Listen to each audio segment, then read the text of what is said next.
Hello and welcome back to Watching Worst Film, the weekly podcast where we journey through the winners and the losers from the Golden Raspberry Awards, an annual ceremony dedicated to the very worst that Hollywood has to offer. This year we're travelling back to 2008 for the Mike Myers vehicle, his last vehicle, The Love Guru. As always, I'm your host Kyle Szymanski, joined by my own guru, Jericho Reed. Mariska Hargitay, Kyle. And we have a special guest today. Joining us for this episode, we have my girlfriend, Sophie Fordyce. Mariska Hargitay, Sophie. See, he paid attention, I like it. So as always, before we dive right in, we will talk a bit about our backgrounds for this film. Jericho, do you want to start? Okay, I wasn't hugely attached to Mike Myers. We watched Goldmember in RE class. Mr. Mackenzie showed us Goldmember on hard rotation, I think to learn about intercultural tolerance. I think I'd also watched Goldmember at home because my parents were like, oh, this is the least risque of the Austin Powers films, so I was allowed to see that when it came out on video. Other than that, I knew Mike Myers predominantly as Shrek. I didn't watch Wayne's World until I was like 17, 18. So I don't think I even knew much about the reputation of The Love Guru. It just kind of looked like a bad film, but not like a spectacularly bad one. It came out right in the middle of the Asda era, so I remember the poster, I remember the DVD, but not much more. No, okay. Well, that's the reason we've got you on this episode. So we are Mike Myers fans. Yeah. Well, maybe not anymore. But you more. I am a Mike Myers fan. I at a very young age, I grew up with the Austin Powers films. Even when all the risque jokes just went over my head, it was the silliness and the parody of Bond, which appealed to me. So the penis passing the man an apple, that went over your head? Over my head. Why has that man got an arm in his trousers? It was too subtle for my little 7-year-old. But I'm also I am a massive Wayne's World fan. I've spoken about it on the podcast before. We are both, but it was what I tried to introduce to you was my love of Mike Myers on SNL. Yeah, that changed my opinion. Because I think that's his peak. I think he's great on SNL. He's one of those generational talents. The Eddie Murphys. You see it right away. Yeah. Mike Myers, fantastic. Everything else though, Shrek, Cat in the Hat, not really for me. I did see Love Guru in 2008, but I don't remember. I remembered. So we'll go into it more, but everything to do with the plot in the hockey, God, didn't remember a fucking thing. I remembered I just remembered the gist of it, and I don't remember any specific joke because it blurred in, and at the time, whatever. So this was like a revisit, but essentially it was just a brand new watch for me. Mm-hmm. So what's your background? It's very similar, but yeah, I think I remember me and my sisters, maybe we bought 3 DVDs for £10 or something. Yeah. And Love Guru was one of them. Can't really remember watching it. Wonder what the other two were. Some really bad thing. Cat in the Hat, Love Guru. I can't remember watching it. No.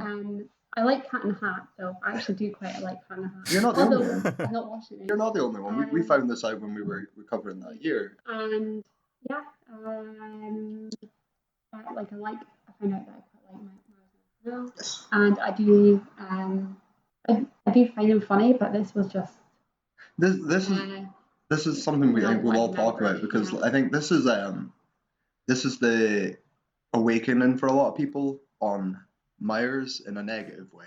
And that's something we'll talk about a bit later. But anyway, let's just get to it. So with a budget of $62 million, I assume you know the returns on this, Jericho, so I don't know if I'll throw it out to you, but you want to take a little guess on how much this film made, Sophie? Oh my god, I've got no idea. I don't even know that kind of stuff.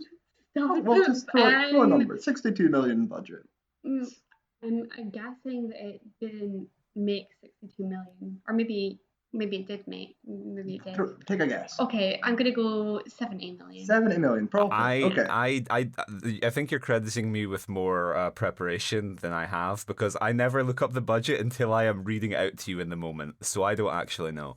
I think this film must have had a huge marketing budget. I don't think that 60 can include that because this was everywhere. I'm gonna say 13 million. 13. Yeah. Okay. So in the middle between you is 40 million. Okay. But was considered a huge disappointment because of the marketing. Yeah. It projected to do a lot better. It did not critically and commercially. It was sort of just disappeared. Yeah. It really didn't do well overseas. No surprise. It Are bombed we horrifically. counting Canada as an overseas territory? Well, the Canadians loved it, right? But, like, Number one like, film one in Canadian- Toronto for 24 weeks in a row. Yeah, and yeah, number one, and it made $50. The Canadian money's not worth anything. Right. So you want to take us into it then, Jericho? Yeah, so opening, we start with some sitar music, and I was like, Okay. oh dear God, this is going to become very wearying. And then we get what I can only assume is a fuck up of the Paramount Indiana Jones match cut. Mm-hmm. The iconic Raiders of the Lost Ark match cut, where they go from the Paramount logo to that exact same shot of a mountain in the film. So they have the Paramount logo, and then they have like the Spyglass logo, and then they go to like a mountain which is framed in the exact same way that I'm like, why was Spyglass in the middle? Because I'm sure that would have cut together pretty well. But Yeah, that's exactly what I thought. I was like, I did appreciate it though. I did like it. Like, I hate it, like, because it's not done well. But yeah, just with they could have production, made I that don't into know like why a funnier I gag if admired they'd, it. instead of doing the match cut with a Paramount thing, they'd created like a Mount Rushmore of a guy with a spyglass and just 100%, match cut to that. Mel Brooks style. I want it stuck to his head as well. Like, we can go so the whole point of this film is it could be done better, and it lets you know right away that it's going to miss out gags and it's going to misstep on every step. But yeah, we open with sitar. We open in India. Yeah. In present day. I felt that set the tone for the whole film. Yeah. So this is my first laugh, and I'm ashamed to admit it already. I was right. So Morgan Freeman voice. Yeah.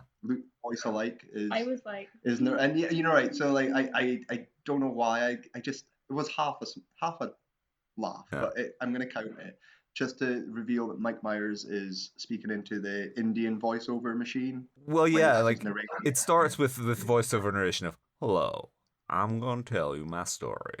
I was born in a town in India, and my best friend was Andy Dufresne." And then he's like, "Oh, hello! You caught me using the Morgan Freeman setting on my voiceover machine."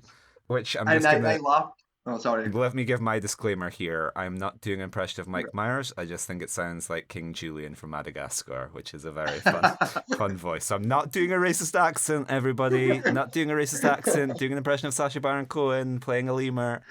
Well, that's a note. Anyway, also with your notes, just interject as they go along, right? Yeah. No, I just thought the East Indian voiceover machine set a tone immediately. Yeah. Like, oh, this is just going to be really, really wrong, and I'm going to be like curling my toes at every joke. Yeah, it's gonna make it cringe. I hate the word, but I think it's appropriate here. Yeah, I laughed at it because it has 3 settings, and one of them's Morgan Freeman's voice, and I don't know why. I just thought that's stupid, but. It was. It didn't make me laugh, but I could appreciate it. Yes, it was like a faint chuckle, I think. So barely counted, but I'm clutching at straws already. So like, we've got to give credit due to it when it is. So what is literally the next fucking scene after this? My notes are very abstract and not plot oriented. Doesn't really matter. We don't need to go beat for beat through this. I just want to say, maybe with the King Julian thing, this is where we'll speak about it, is Sacha Baron Cohen was front and center in my mind, because with him starting off in his town in India, which is what I said to my Kista or whatever, I can't remember the name of the place, but it just reminded me a lot of the opening to Borat, of like a fish out of water who's going to be coming to America. And I think that's the key to understanding how poorly Mike Myers had aged, is this was like 1 year after Borat, which kind of revolutionized things, and then you get like some kind of like has-been coming out doing racist voices. I mean, that was one of your points you put to me, wasn't it? Sasha. I was like, it's like Mike Myers is trying to be Sacha Baron Cohen in a Zoolander type kind of film, like all mushed together. Yeah. And Okay. it didn't really. I think we call this episode done, because Sophie's just provided the most like effective summary of the film. That's precisely what it is. Yep. Which on paper I might like, but I do not like this. Yeah. I would describe this, and it's someone who would come up because there's gags I hate. I would call this Austin Powers for put through a racist machine, or put through a voiceover turned over the racist setting with a touch of, I don't know, dodgeball is what I got, or the Goon or some shit. Actually, the Goon's good. I take that back. But like the producer was like a pre-PBS, with a joke. Well, yeah, I mean, like not meaning to like be insulting. that was because this was, I thought it was directed by the Austin Powers director, Jay Roach. Yes, but he is not a blue link on Wikipedia, so I don't know who this director boy is, and I didn't research enough because it's directed by a man called Mike Bigelow. Yes, yeah. Nick Nyers or something. Anyway. Okay, so if we're trying to get back on track, my next note is Dame Judy, because we have these weird connections sometimes. So our last film was Cats, where we were not too kind towards National Treasure, Dame Judith Dench. And there is a joke. Okay, well, me and Jade went in on her hard. There's a joke about her in this. Mm-hmm. Is it like, can you remember it? It's like they're doing a bunch of cutaway gags. Yeah, so it's showing it's a bunch of cutaway. It's showing you who the love guru is. Yeah. And how his success is, and how he's starting to be the next Chopra, or whatever the guru's name is. He's going to be the next Deepak Chopra, yeah.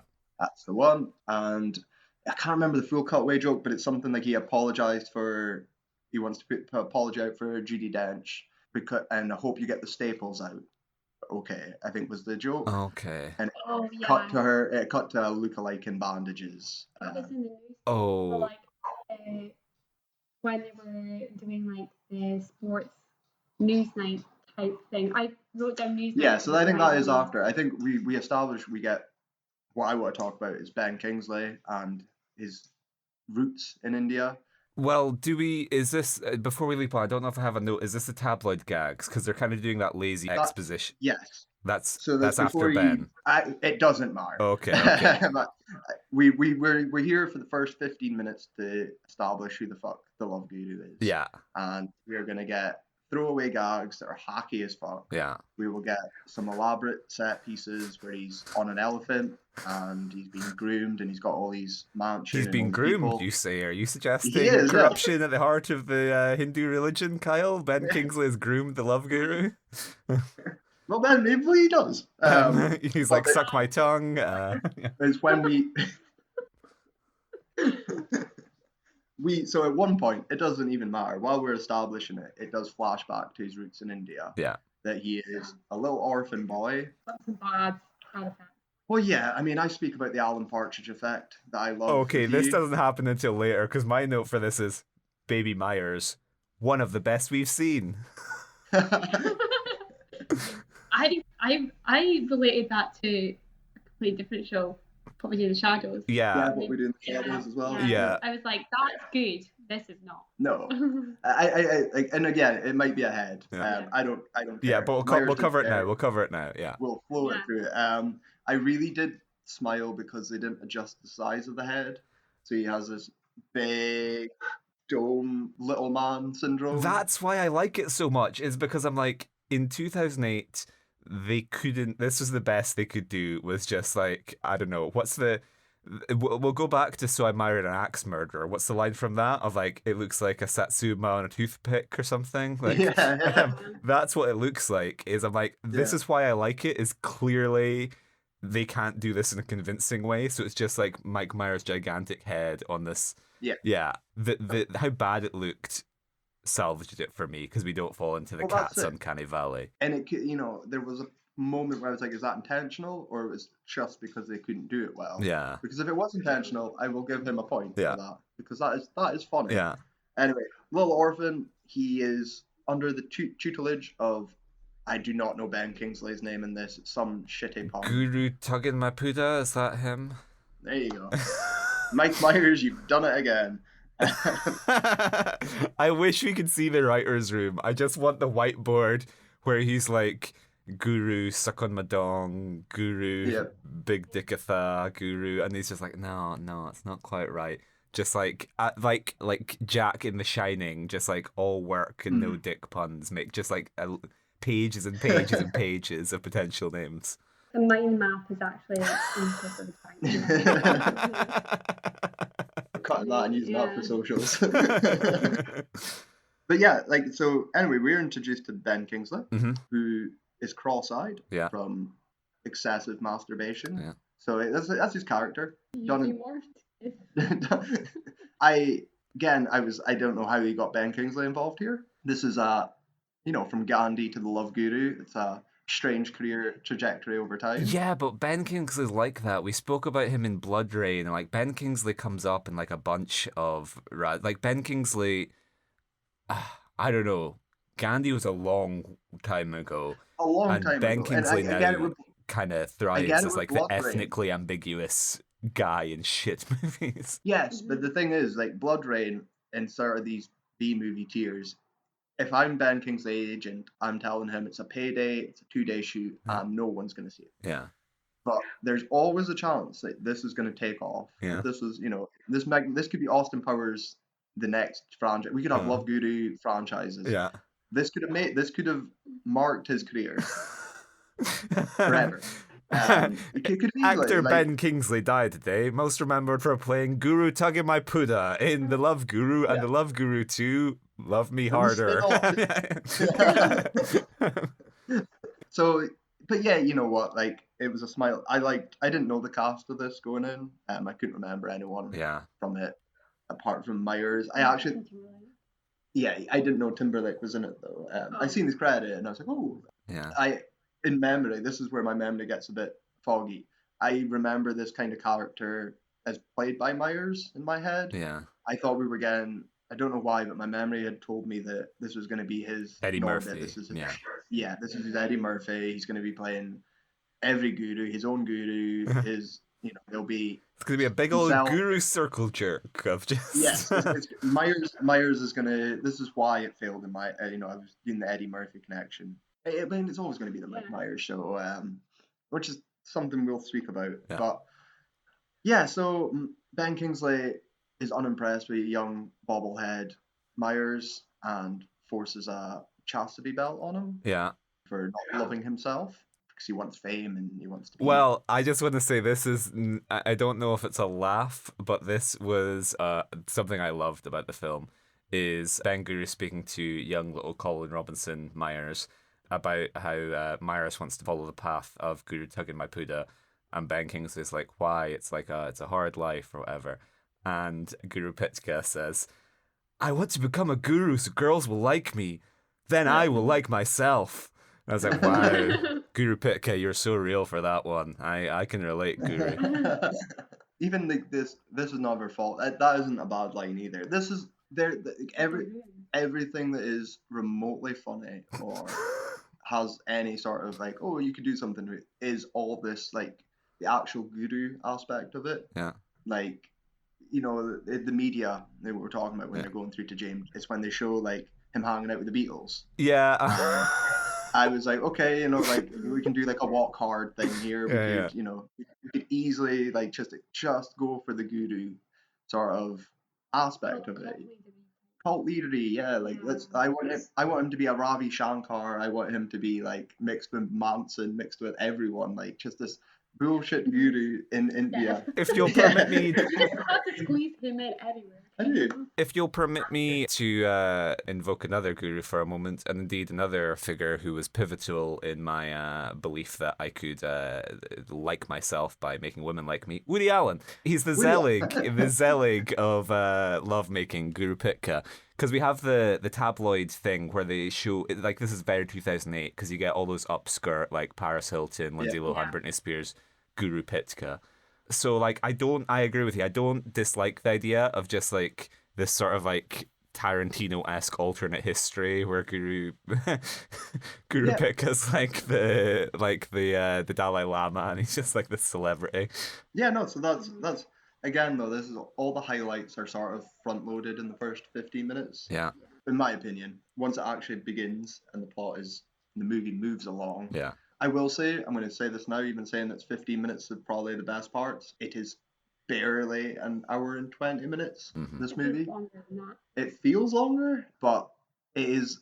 I'm very grateful. I'm very grateful for bad comedies when they're so fucking short and they just end and done. Let's just move on. I'm so happy. I mean, yeah, when we're doing 2.5 hour Transformers movies, a tight like 80-minute comedy where it's just like I don't know, like it rewards your inability to pay attention because it's just giving you something different every 30 seconds. So I also found this a breeze to watch. Yeah, like at least it was like easy to watch, and I mean I did check, like I did get to like I think 40 minutes, and I was 40 like minutes. I was like how long left, and I was like, oh great, like what's he doing? Because should we discuss this now? You watched this separately from Kyle. Yeah, I did. Yeah. Oh, okay. I watched it. Yeah, I watched it on my own, and like I actually found myself like getting like annoyed at it, like just because like it just felt like they'd come up with like punchlines, Yeah, and they just like squeezed it into like a narrative, absolutely. and then a narrative, and then like they didn't. There was no room for like seeing where a joke could take Yeah. it. Mm-hmm. Yeah. And yeah, watching it separately. We were going to watch it together. Mhm. That was it. But We're gonna make like a whole like we were gonna make a night out of it. We were Date gonna night get watching the Love Guru. Yeah. Love Guru Get the themed elephant. cocktails. We're gonna put on Yeah. our Love Guru cosplay, and we're gonna just a regular Thursday night at the Szymanski Fordyce household. Yeah. We're gonna play some hockey. It's gonna be good. Kyle's gonna break out the sitar. But alas, we did watch it separately, which is making it interesting because then although we're all going to have similar opinions, at least there's the new perspective a little bit. Absolutely. Sometimes when you watch these films for Razzies individually in isolation, it's like it's an endurance test. It's a test of the character, the person. Are you suggesting that we are akin to gurus? This is our chastity belt of It's starting to rub off on me, isn't tantric it? movie watching. It's next week. Watch my film. Yeah. So yeah, like just jumping into it, like the base of the film is a hockey player whose name I've forgotten. You're better with names. I don't know. I can't even tell. Roanoke. Oh, you got it. What's it? Roanoke. Roanoke. Thank God for Sophie. I almost started to ignore the film because I was like Roanoke, and then apparently there's some like mystical mystery attached to that name, and I was like, no, that's a rabbit hole for later. See, there was thought in this film, wasn't there? Yeah, so we've got Guru Takamapuda and Lecoq, who's Justin Timberlake, and then we've got like a deep spiritual illusion of Roanoke. Yeah. Something for everybody. So yeah, the Roanoke. Is that how you say it? Roanoke. Roanoke. Okay, is a famous hockey player for the Toronto Maple Leafs. Yeah, and he is going through a breakup. His wife, girlfriend, can't remember. Well, we just need to single out a racist joke here because, haha, black men hockey. Because we get like a cutaway to ESPN or whatever as they show black children in the hood playing hockey on a basketball court. Because notoriously, hockey, very, very white sport. So not played by any real black players of any profile. So Mike Myers is like, ha ha ha ha ha ha, what if a black man played hockey? Wouldn't that be funny? Maybe a white guy could play basketball. Which I'm going to say now, because it's relevant. There is a cameo later on from Mike Myers with Kanye West. Yeah. Did you remember that, or were you zoned out by this point? It's very brief. I do remember it. I think I was and it woke me up again. Yeah, alluding to the infamous Kanye West interrupting Mike Myers, saying that George Bush doesn't care about black people during was it Hurricane Katrina? Yeah. I think during a fundraising thing, and Mike Myers looks like the most uncomfortable human being you've ever seen in your life. Yeah. He doesn't know how to react. He's not gifted with spontaneous sort of charisma. He's Canadian, Kyle. They're nice. They want to keep the peace, and just sometimes you're not prepared for that kind of directness. Yeah. So he knows, like he knows what he's doing as well. That's the problem. I think it's what is racist and what is insensitive and what is just stupid he knows exactly what he's fucking doing. I mean, it's a payday, isn't it? Like, and it's another credit for Myers. So this, okay, fuck it. I'm going to get into it now before we get into the film. This film. I don't think George Bush cares about black people. I'm getting into it. Throwing it out. Let's go. Welcome to 9-hour podcast. This is the film that was talked about recently. So in the last few months, it's been trending about Mike Myers' behavior on Love Guru.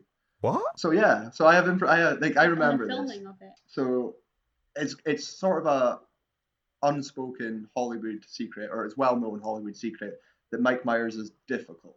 I think that's the word that was always thrown around. We've kind of touched on it before, I think, when Dana Carvey speaks about his time on Wayne's World with him, and how they were really close on SNL, but when it came to the movie, he was an egotistical monster, and he demanded his own, star power and raise, and he wanted Carvey to make less, and he wanted to make more, and he wanted control and everything. Yeah. But Carvey, being a nice person, is very diplomatic about it. Yeah. He just says it's difficulties or creative differences or personal differences. He's a smart man, Carvey. He knows not to burn bridges and make things worse. But it's been known throughout the years that he is quite hard to work with. Yeah. So trending on, I think it was Twitter a couple of months ago, with stories from people in the industry just releasing everything about Myers. And obviously it's not cancelable things, but just to kind of show how much of a dickhead he is. And the one that came up on here was, it was a former security bodyguard was fired from the set of Love Guru for making eye contact with Mike Myers. He has a zero eye contact. Well, and listen, Kyle. As an actor, it's just you have to do what you have to do to get the performance, to deliver a good performance. Daniel Day-Lewis made people carry him around on the set of My Left Foot so he could feel what Christy Brown would have felt in that reliance. And in order to deliver those incredible performances, such as Guru Pitka, you sometimes need to inconvenience those around you, but that's the price that art takes, I'm afraid. You're lucky to be shown. So again, there wasn't anything horrific, but there was a lot of him yelling at people on set, putting people down, just being very diva-like, I think is only the best way to describe it. Yeah. Ego was probably at its peak at this point. Yeah. You're off post-Shrek. I say one thing, one of my notes literally was, Mike Myers, he's an ego set. Yes, he needs a guru. And obviously this is the film that derails his career, takes him away, and probably did give him a reality check. I think he would have. I honestly do believe Myers isn't a horrible person. I think just the ego, we all talk about rock stars and how hard they are and all this. I mean, once you get he was a phenomenon. Like the Austin Powers movies kind of like defined comedy to an extent at that time period. And then you've got Shrek, which is like the biggest franchise at the time. Like, household name if he wasn't already. The Cat in the Hats are just a throwaway. Yeah, thing. whatever. And it's not even a vehicle for him. No. This is a Mike Myers thing. Yeah. And I think this is what knocked him back down to reality. Yeah. But so apparently, I mean, there's lots of, you look them up, listeners and Jericho, look up some Mike Myers stories just to read about how difficult he is. Yeah. And he's very much a man that doesn't like criticism, and he doesn't like, well, the way Carvey spoke about it was suggestions or ideas. He's very stuck on, and it is control. And like, this is how he wrote on SNL. Famously, when Mike Myers joined SNL, he wasn't allowed in the writers' room. Yeah. And he wasn't allowed in the cast room, so he had to write all his sketches in the hallway when everyone else wasn't there. And then no one wanted to do sketches with him, so he had to do them himself. Yeah.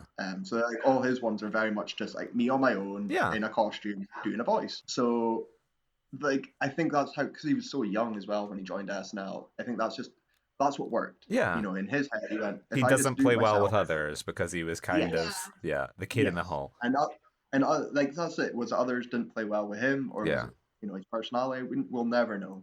But I kind of just wanted to get out of the way, because when I seen Love Guru trending a couple of weeks ago, I thought, well, either we're getting a sequel or reappraised cult classic. I just want to take a moment to plant some image, because obviously we have like stories of like, oh, Ben Affleck like pulling out and doing rewrites in the Bat costume for Justice League or whatever.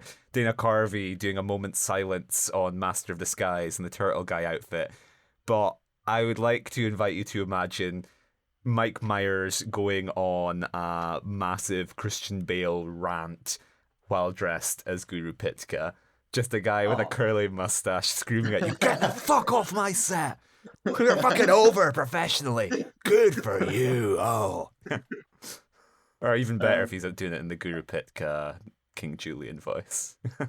Yeah, I want bobblehead child Myers to be doing that. In the booth. So yeah, so back on track. I just wanted to get that out of the way. I think it's sort of intertwined now with the legacy of the Love Guru. Yeah, is Myers' behavior. So again, listeners, have a read, make up your own decisions and opinions on him. But I genuinely don't think he is that person. It's just it would happen.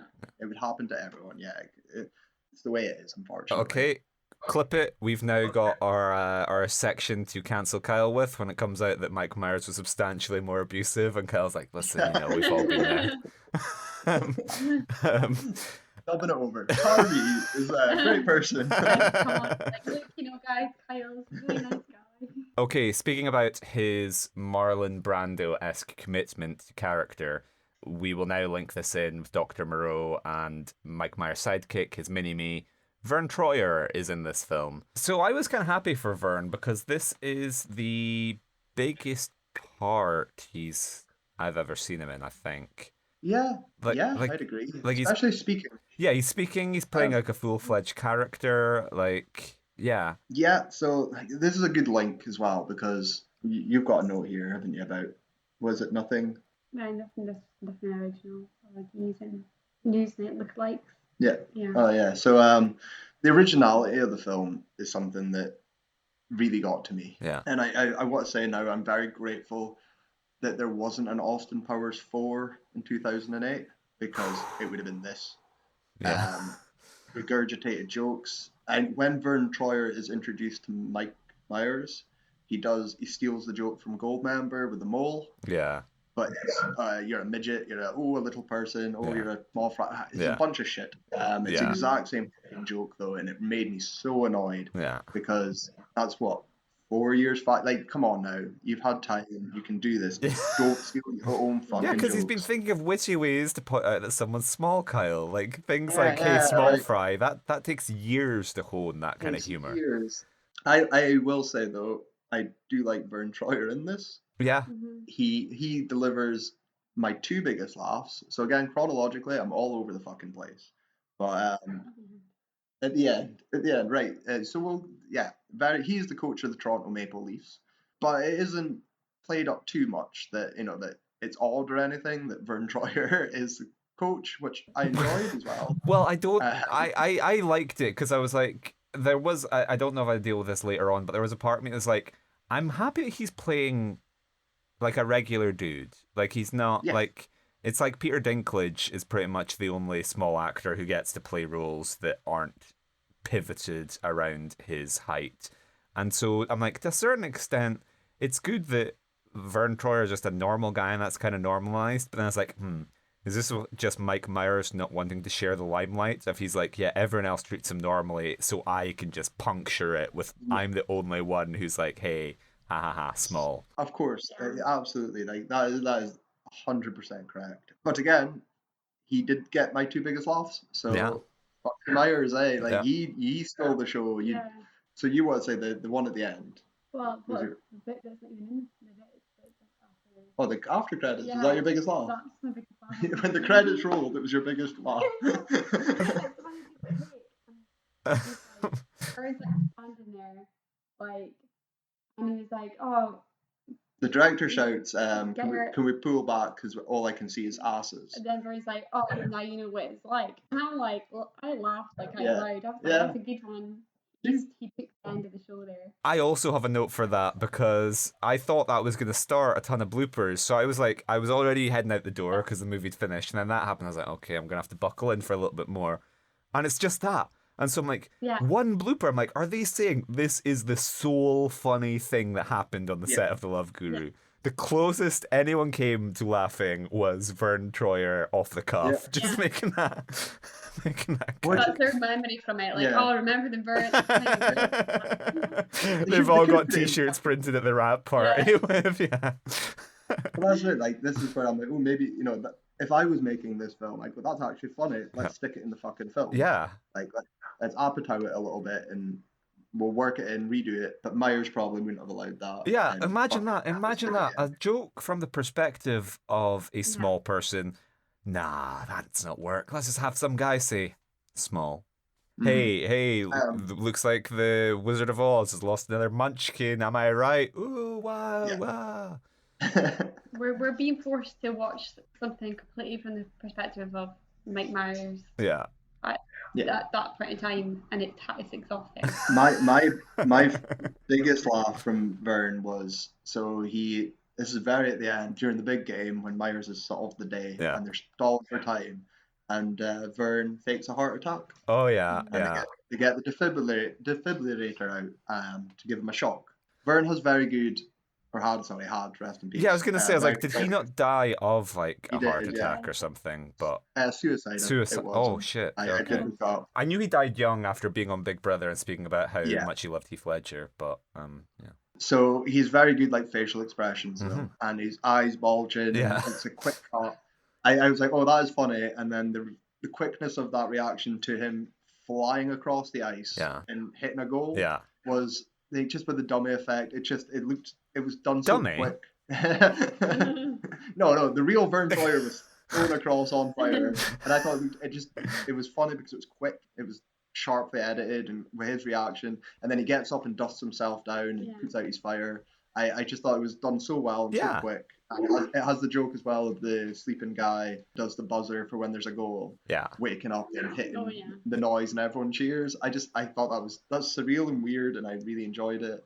My other one is a note as well, is there's a scene where they all meet in Vern's office, all our main characters. Yeah. And it is a scaled down office for Vern, which is an insensitive joke and all that, and like it isn't a class A joke. But I liked how everything was scaled down. Yeah. and I thought, okay, you've actually put some effort into that. Like, and it was a quick shot. My one note is Vern did an interview where he admitted that he took home that props. Yeah. And all the props from his office were wearing in his house because he loved them, and he had an actual chair that he felt comfortable in and things. Oh, amazing.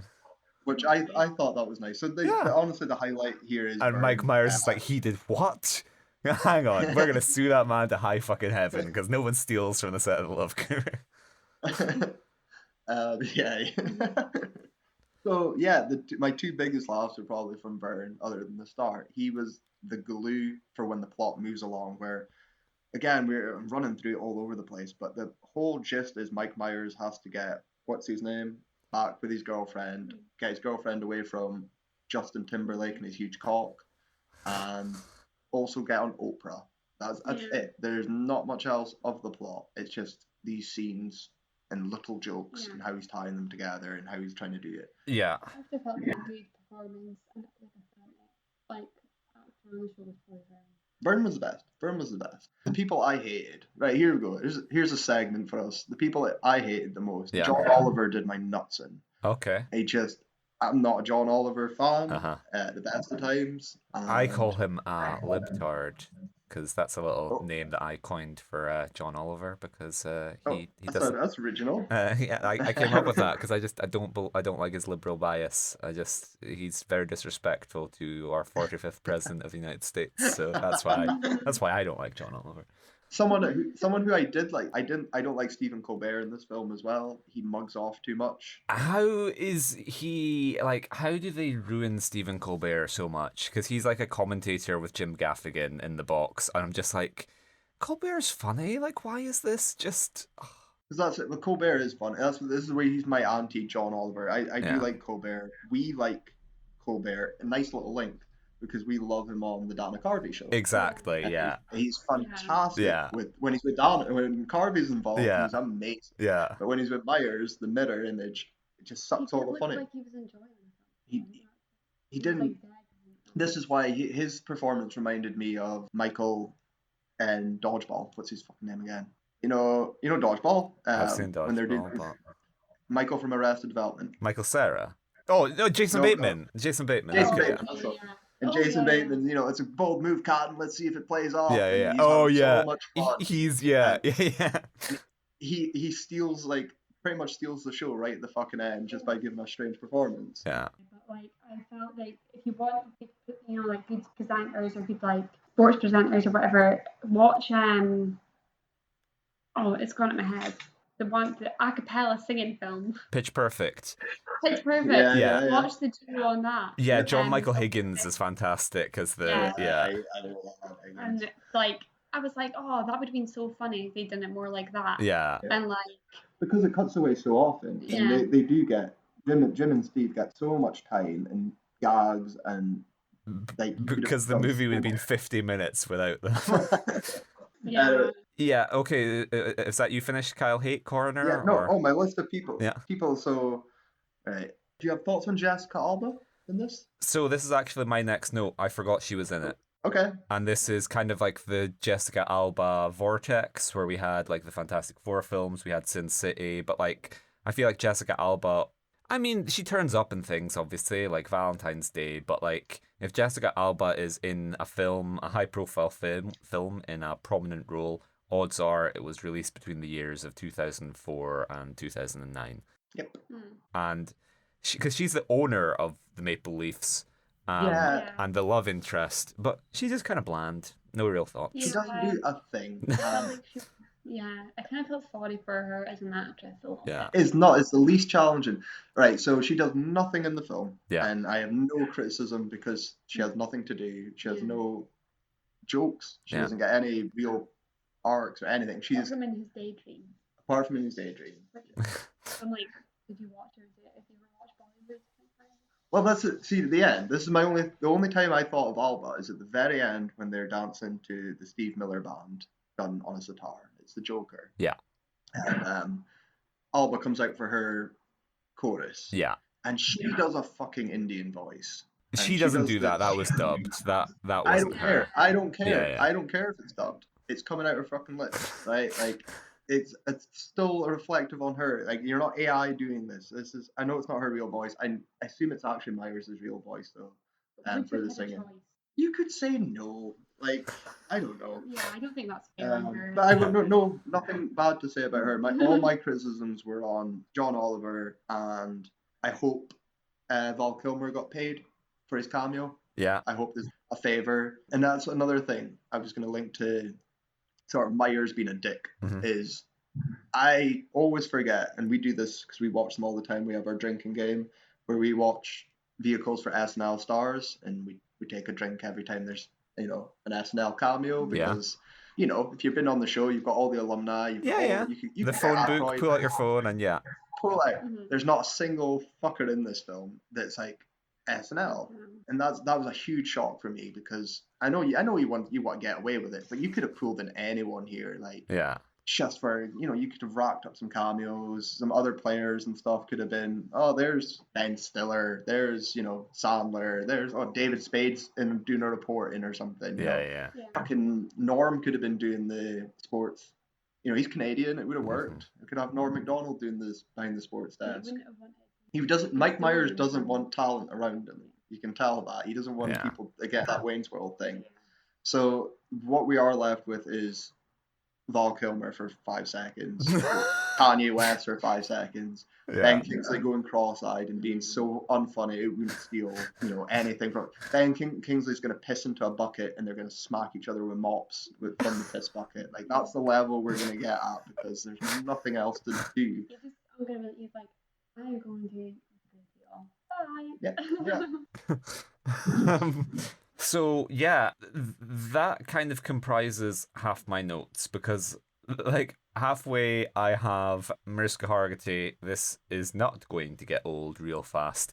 By which point I think we were just 10 minutes into the movie because this is he says Mariska Hargitay to Val Kilmer, he says Mariska Hargitay to some other celebrity of less fame, And then he says Mariska Hargitay to Mariska Hargitay, and it's just like a wearying cameo fest. And just like every gag, it has to point to and be like, "Hey, did you see what I did?" Well, that's it. Did you see that? Yeah.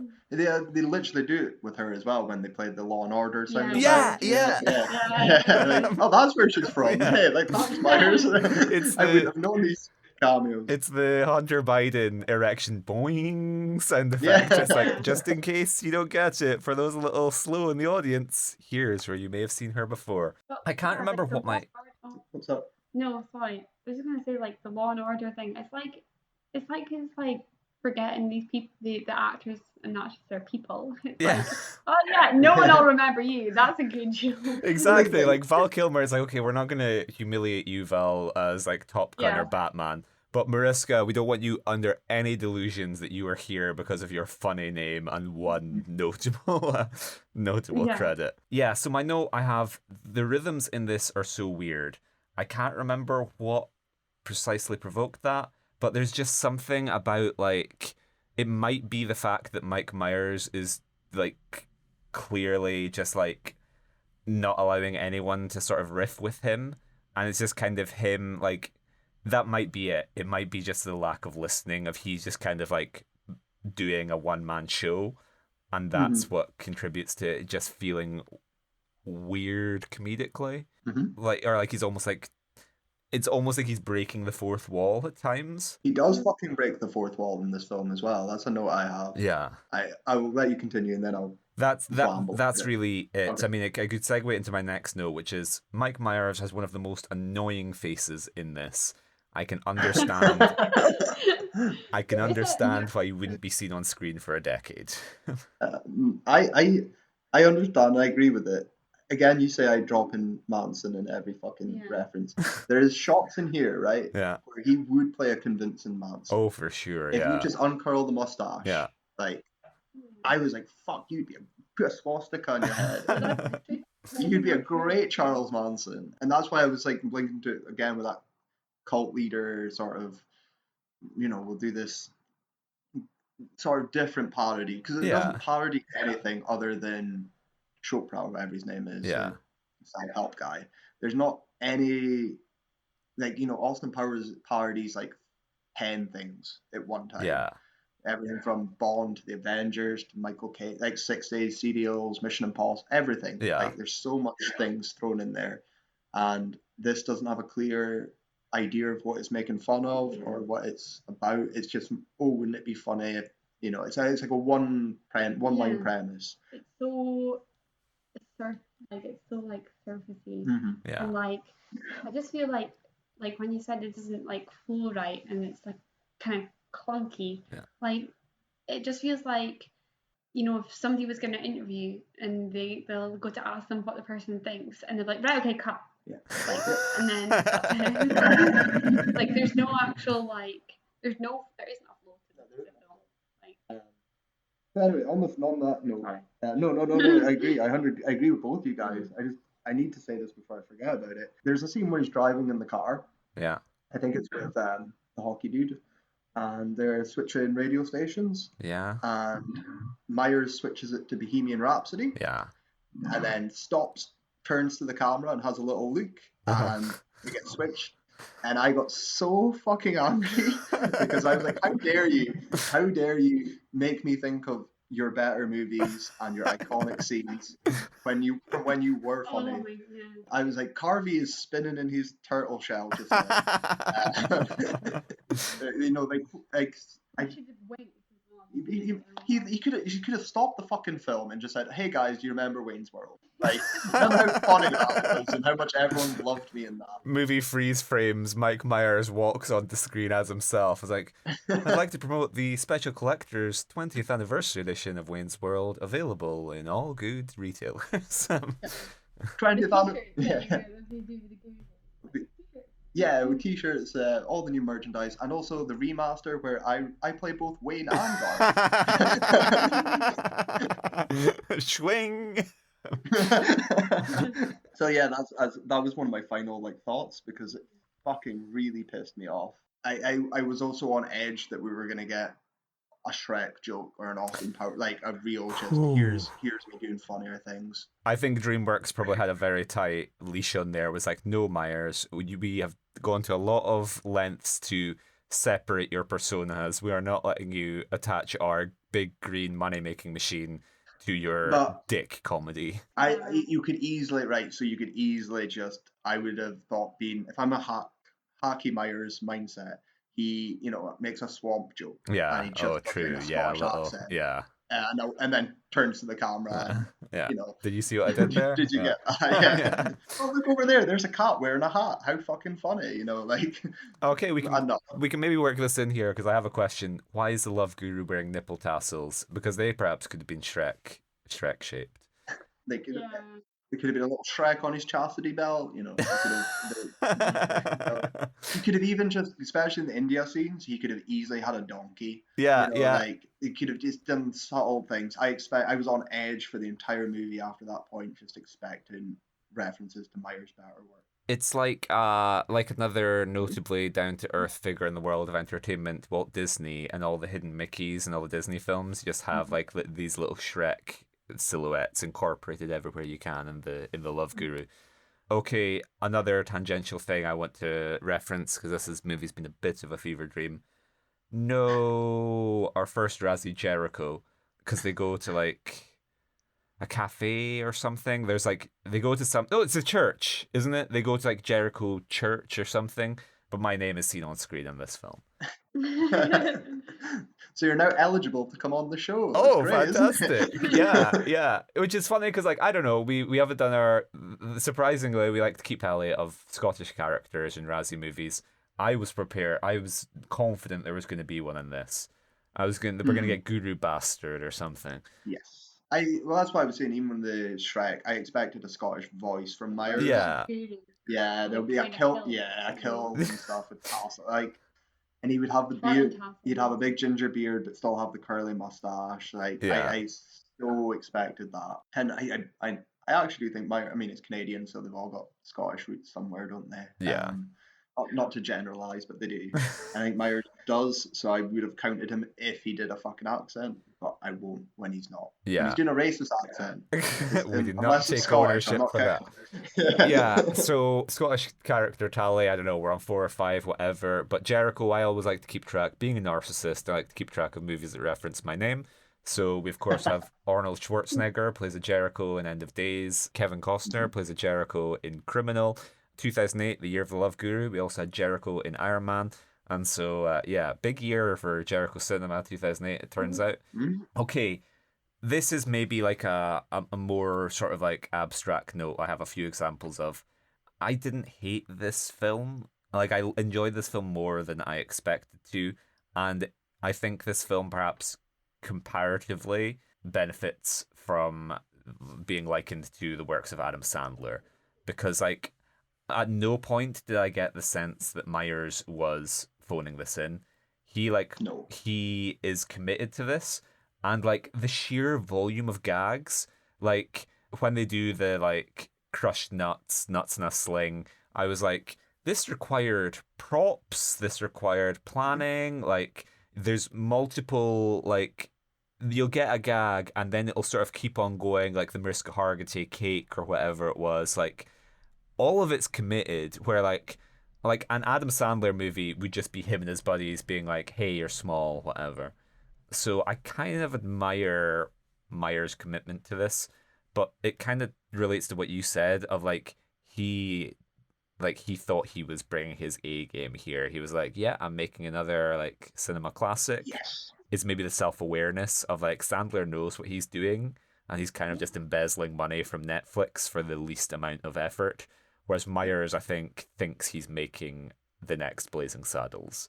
Yes. And that's a nail on the head. And I agree wholeheartedly with that. Everything lies... Myers' commitment and energy can't be faulted. Yeah. The sort of care he's put into the film can't be faulted. It all lies with just a regurgitated poor script with too much that misses. I didn't hate this film. Yeah. I think you're gonna hate it the most out of us, Sophie. But like, to even context that is because like I enjoyed this more than like Dirty Love. Absolutely. 100 times over. I would Because watch this. fundamentally, he might not be hugely funny, but Mike Myers in this film, but Mike Myers is a comedian, and Jenny McCarthy is not a comedian. So Exactly. And there were jokes, like, I had more laughs than other comedies we've watched. If you took out all the hockey and did something different, I mean, that's how you fix it. You do something different. But Yeah. like, if you just, the hockey stuff's when I started zoning out. Yeah. When it's all the shots and all the scenes are on the ice or in the game or behind, all when it's just focused on this bullshit, I lose interest. But it still doesn't mean it's bad. I think I lost interest. I think it was just like I was starting to go like, okay, I might laugh if there's a joke that's not made at the expense of another character in the film, or like a culture or a race or something. But there wasn't. So I was like, that means you're not funny if you can't just be inherently funny and all your humor is projected. Yeah. And I was like, I don't like you, Myers. Turn around, isn't it? The Sophie who was against Myers. Yeah. Well, Sophie's there summing up the opinion of the general public and Hollywood, certainly, because he just kind of like fell off the face of the earth after this. Whether that's him having the Shrek money and just retiring to the swamp, or whether that being that no one would greenlight anything after this. But this movie is one of those real, like, if not career killers, certainly like career sending to intensive care unit. It was a career killer. It was his normal bit. The SNL stardom parallels are pretty. Did he want to go up the bang though? Like, unintended. Well, and he's been conflicting on things. Myers has always spoke about why he stopped. The answer he always gave is the Rick Moranis kind of effect. He wanted to go be a dad. Yeah. But to be a dad, don't you need to have children, Mike? Yeah, don't worry about it. Don't worry about it. Yeah. Go to India, I'll find some. It'll be fine. He spoke about fatherhood a lot. That's why Austin Powers 4 never got made. It's because he was too busy and he could only dedicate himself to smaller roles. And he also didn't need to do it. It's nothing he needed. He didn't need to be shoveled out for cameos. Well, yeah, like Shrek, you go into a vocal booth and like 2 weeks you've more money than God. So yeah, you certainly didn't need to work. And that's it. There was always the potential that he could come and do a comeback, which he has done now. Yeah. Extent. I don't know how big a name he would be still now, but like he's had a Netflix show. He's been doing work again. He's working with two of our finest directors, Bryan Singer and David O. Russell, in Rocket Man and Amsterdam. So two other notable Hollywood figures who are completely devoid of ego. Yeah, oh yeah. I and that's where I'm always like, there's nicer notes, because he has amended things with Carvey. They've reunited on SNL. I don't think they're best friends. I don't think that'll ever be the case, but the bridges have been repaired, so that's nice to hear. Still Team Carvey though. He just needed yeah, he needed a spiritual journey, didn't he? Like he needed to find out he needed to love himself before he could love others. It was a very bad film. It's his most autobiographical work he's done so far, to an extent. So yeah, like I understand though, if you just go into I understand why it bombed. Yeah. I understand why it's hated. Mm-hmm. You go and expect things. Yeah, me and Jericho are sort of worn down by comedies and the worst of things. Yeah. So when there's something even marginally better, it stands out so much more. It gives you such a gulf, because I just think it's enough. You've got to be a glutton for punishment to sort of understand why this isn't terrible. No, it wasn't terrible. But it is bad. For some people, this may be the worst film they have ever seen. But when we are just putting when we are giving ourselves the crushed nuts in a sling Myers treatment every single week, then this becomes something of a walk in the park. Mm-hmm. Okay, so yeah, not much to say. As much as this film may have failed to connect with the general public, it certainly seemed to have its fingers on the pulse teenage boy-wise, because some of the gags, like when he does the, what's the capital of Thailand? Bangkok. Mm-hmm. When he does the, like, I have 3 girlfriends, I have 3 pretty ladies, Three ands, and visible, and inflatable, and job. I was like, oh dear God. Like teenage boy humor. But that's where he's been aiming at. That's Yeah. what that's what the Austin Powers film, especially if they're like Goldmember and Spy Shag Me, are very much aimed. And the first one, they're all aimed at, like, they are juvenile humor. Like he's not, he does. It's like saying it's the same with Sandman. We can't. He knows what his audience is, and he's aiming for it. If it wasn't for the Shrek films, he would be a Sandman probably, just throwing out all these shitey, especially 2008 era. Like he could do a Jack and Jill. He could easily do a Jack and Jill. but you couldn't do an Uncut Gems. No. So. What did you think of Celine Dion doing Drove All Night? Yeah. What do you think of Celine Dion? Celine Dion, did you phase out for when she appears? I was just like, I just remember like watching it and zoning out, and then turning around and being like, why is there elephants on the ice rink? Like,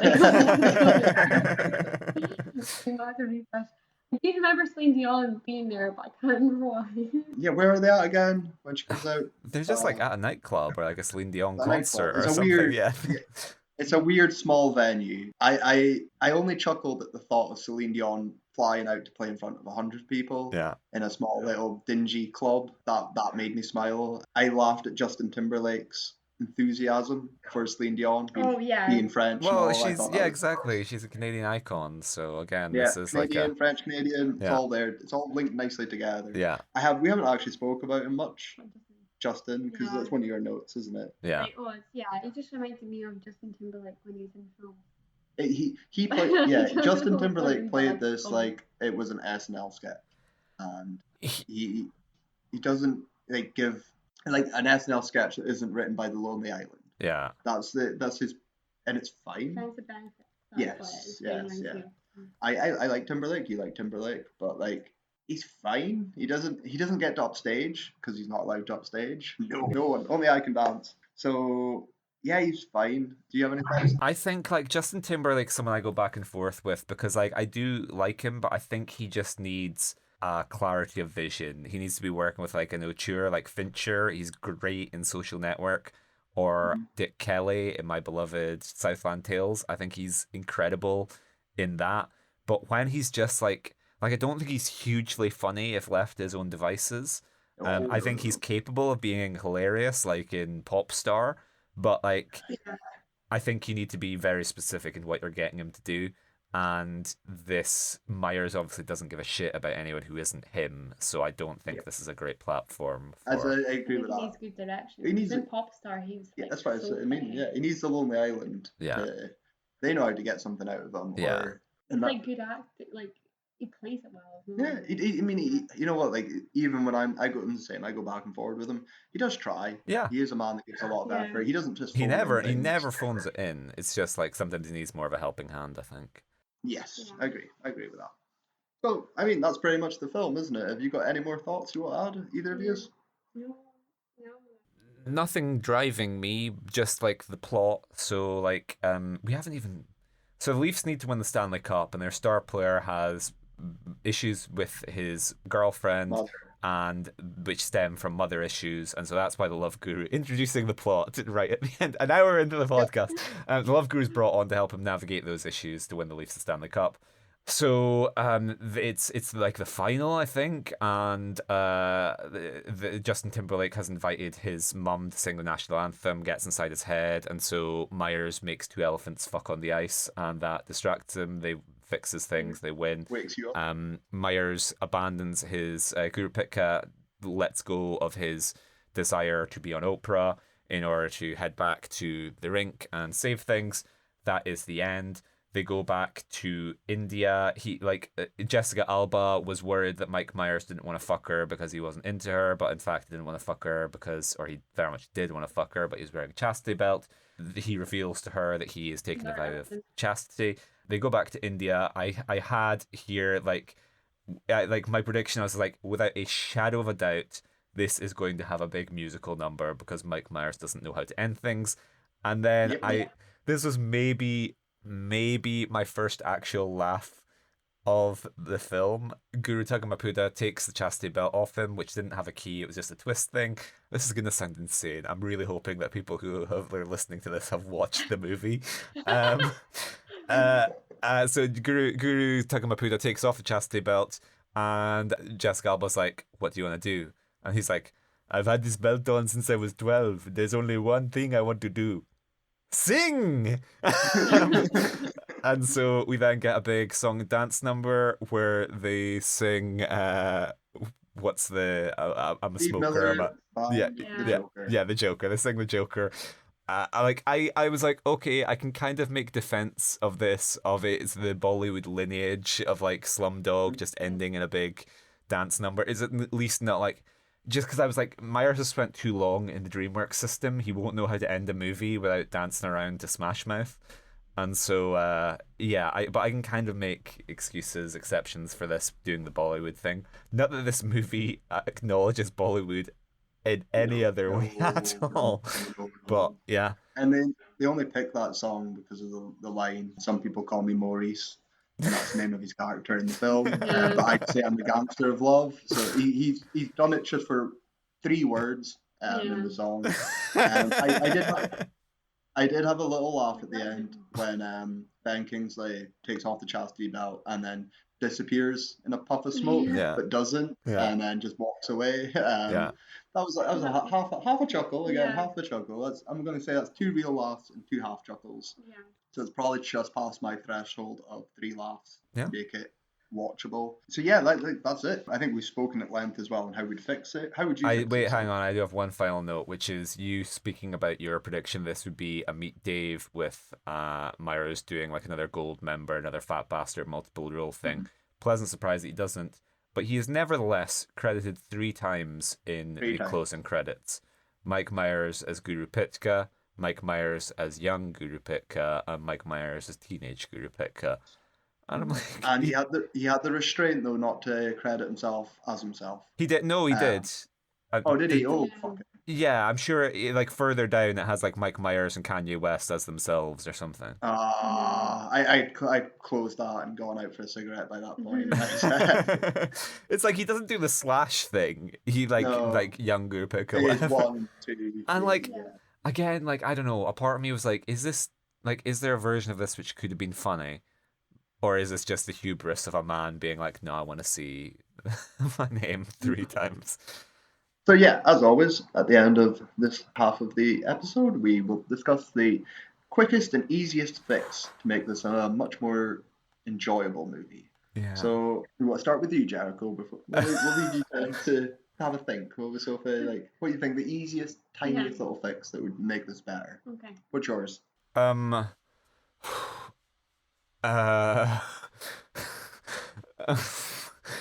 If you said Mike Myers therapy and made him less narcissistic, if this was just a little bit more evenly spread amongst supporting characters, that could be like, or give Jessica Alba a character. That's probably, give him some comedic foil, and you can immediately, if he has more back and forth, if he's willing to share the spotlight with anyone, that would make this better. But she has the least to work with, so, and she could kind of poke. If she was a character in any form, like, there just needs to be more conflict in this film, and like maybe if she's like, I don't know what sort of archetype would work well with the love guru, but like, I don't know, just write a character for Jessica Alba would be my fix. One. What's yours, then? Well, Jessica Alba, so what's the cult documentary and the guy with the beard? Well, I can't remember, but there is one about this cult leader, and in it, actually, he's got this like love interest, but really she runs the show. Okay, so I had it that way that Jessica Alba was like ends up like being in control of him. Yeah. And then she becomes Love Guru. Okay, we're going to delete this because I think Sophie has broken the story for Love Guru 2. We're going to get the sequel where the Love Gurus is going to be this Deepak Chopra-esque phenomenon, and then it's going to be revealed that Jessica Alba is the power behind the throne, the puppet master, the Lady Macbeth of the Love Guru. because that's far more interesting story than anything in this. And that is dog shit. what your reference, Sophie, was Wild Wild Country on that's Netflix about the Indian guru Bhagwan. Yeah. And his assistant Sheila was like controlling the behind the scenes, behind the curtain. Jessica Alba was like Sheila. Yeah. If you'll permit me to get all Paul Thomas Anderson for 1 second, just because I haven't referenced him in a while, it's the Master. She's Amy Adams jerking Philip Seymour Hoffman off by the sink. Yes. You think he's the... Yeah. You think Lancaster Dodd's the brains, but in fact... Anyway, okay, so Kyle? I would just echo... I've already said what you guys have No. Hang on, you put me on the spot. I'm not letting you. I'm just going to echo Sophie's idea. No. Myers-esque. I'm going to take credit for the workings of others. I would have loved to see. I mean, I cut the hockey shit. Still my biggest answer. I know you've got a 20-minute movie there, but what would you put instead? A different movie. Like I would have a. Like I said, this is where I would go for that sort of the timeline thing we were talking about before. Yeah. I would have him. I'd be parodying almost like what Walk Hard did. I would have people come in and you'd be doing these spiritual awakenings to. It's Zelig. He's more of a Forrest Gump type figure. That's like just like, oh, here's his like personal growth through the ages, whatever, how he interacts with various things. Because the hockey stuff. I understand he's Canadian. I understand he's a Leafs fan. This is like Sandman wanting to hang out with like basketball players.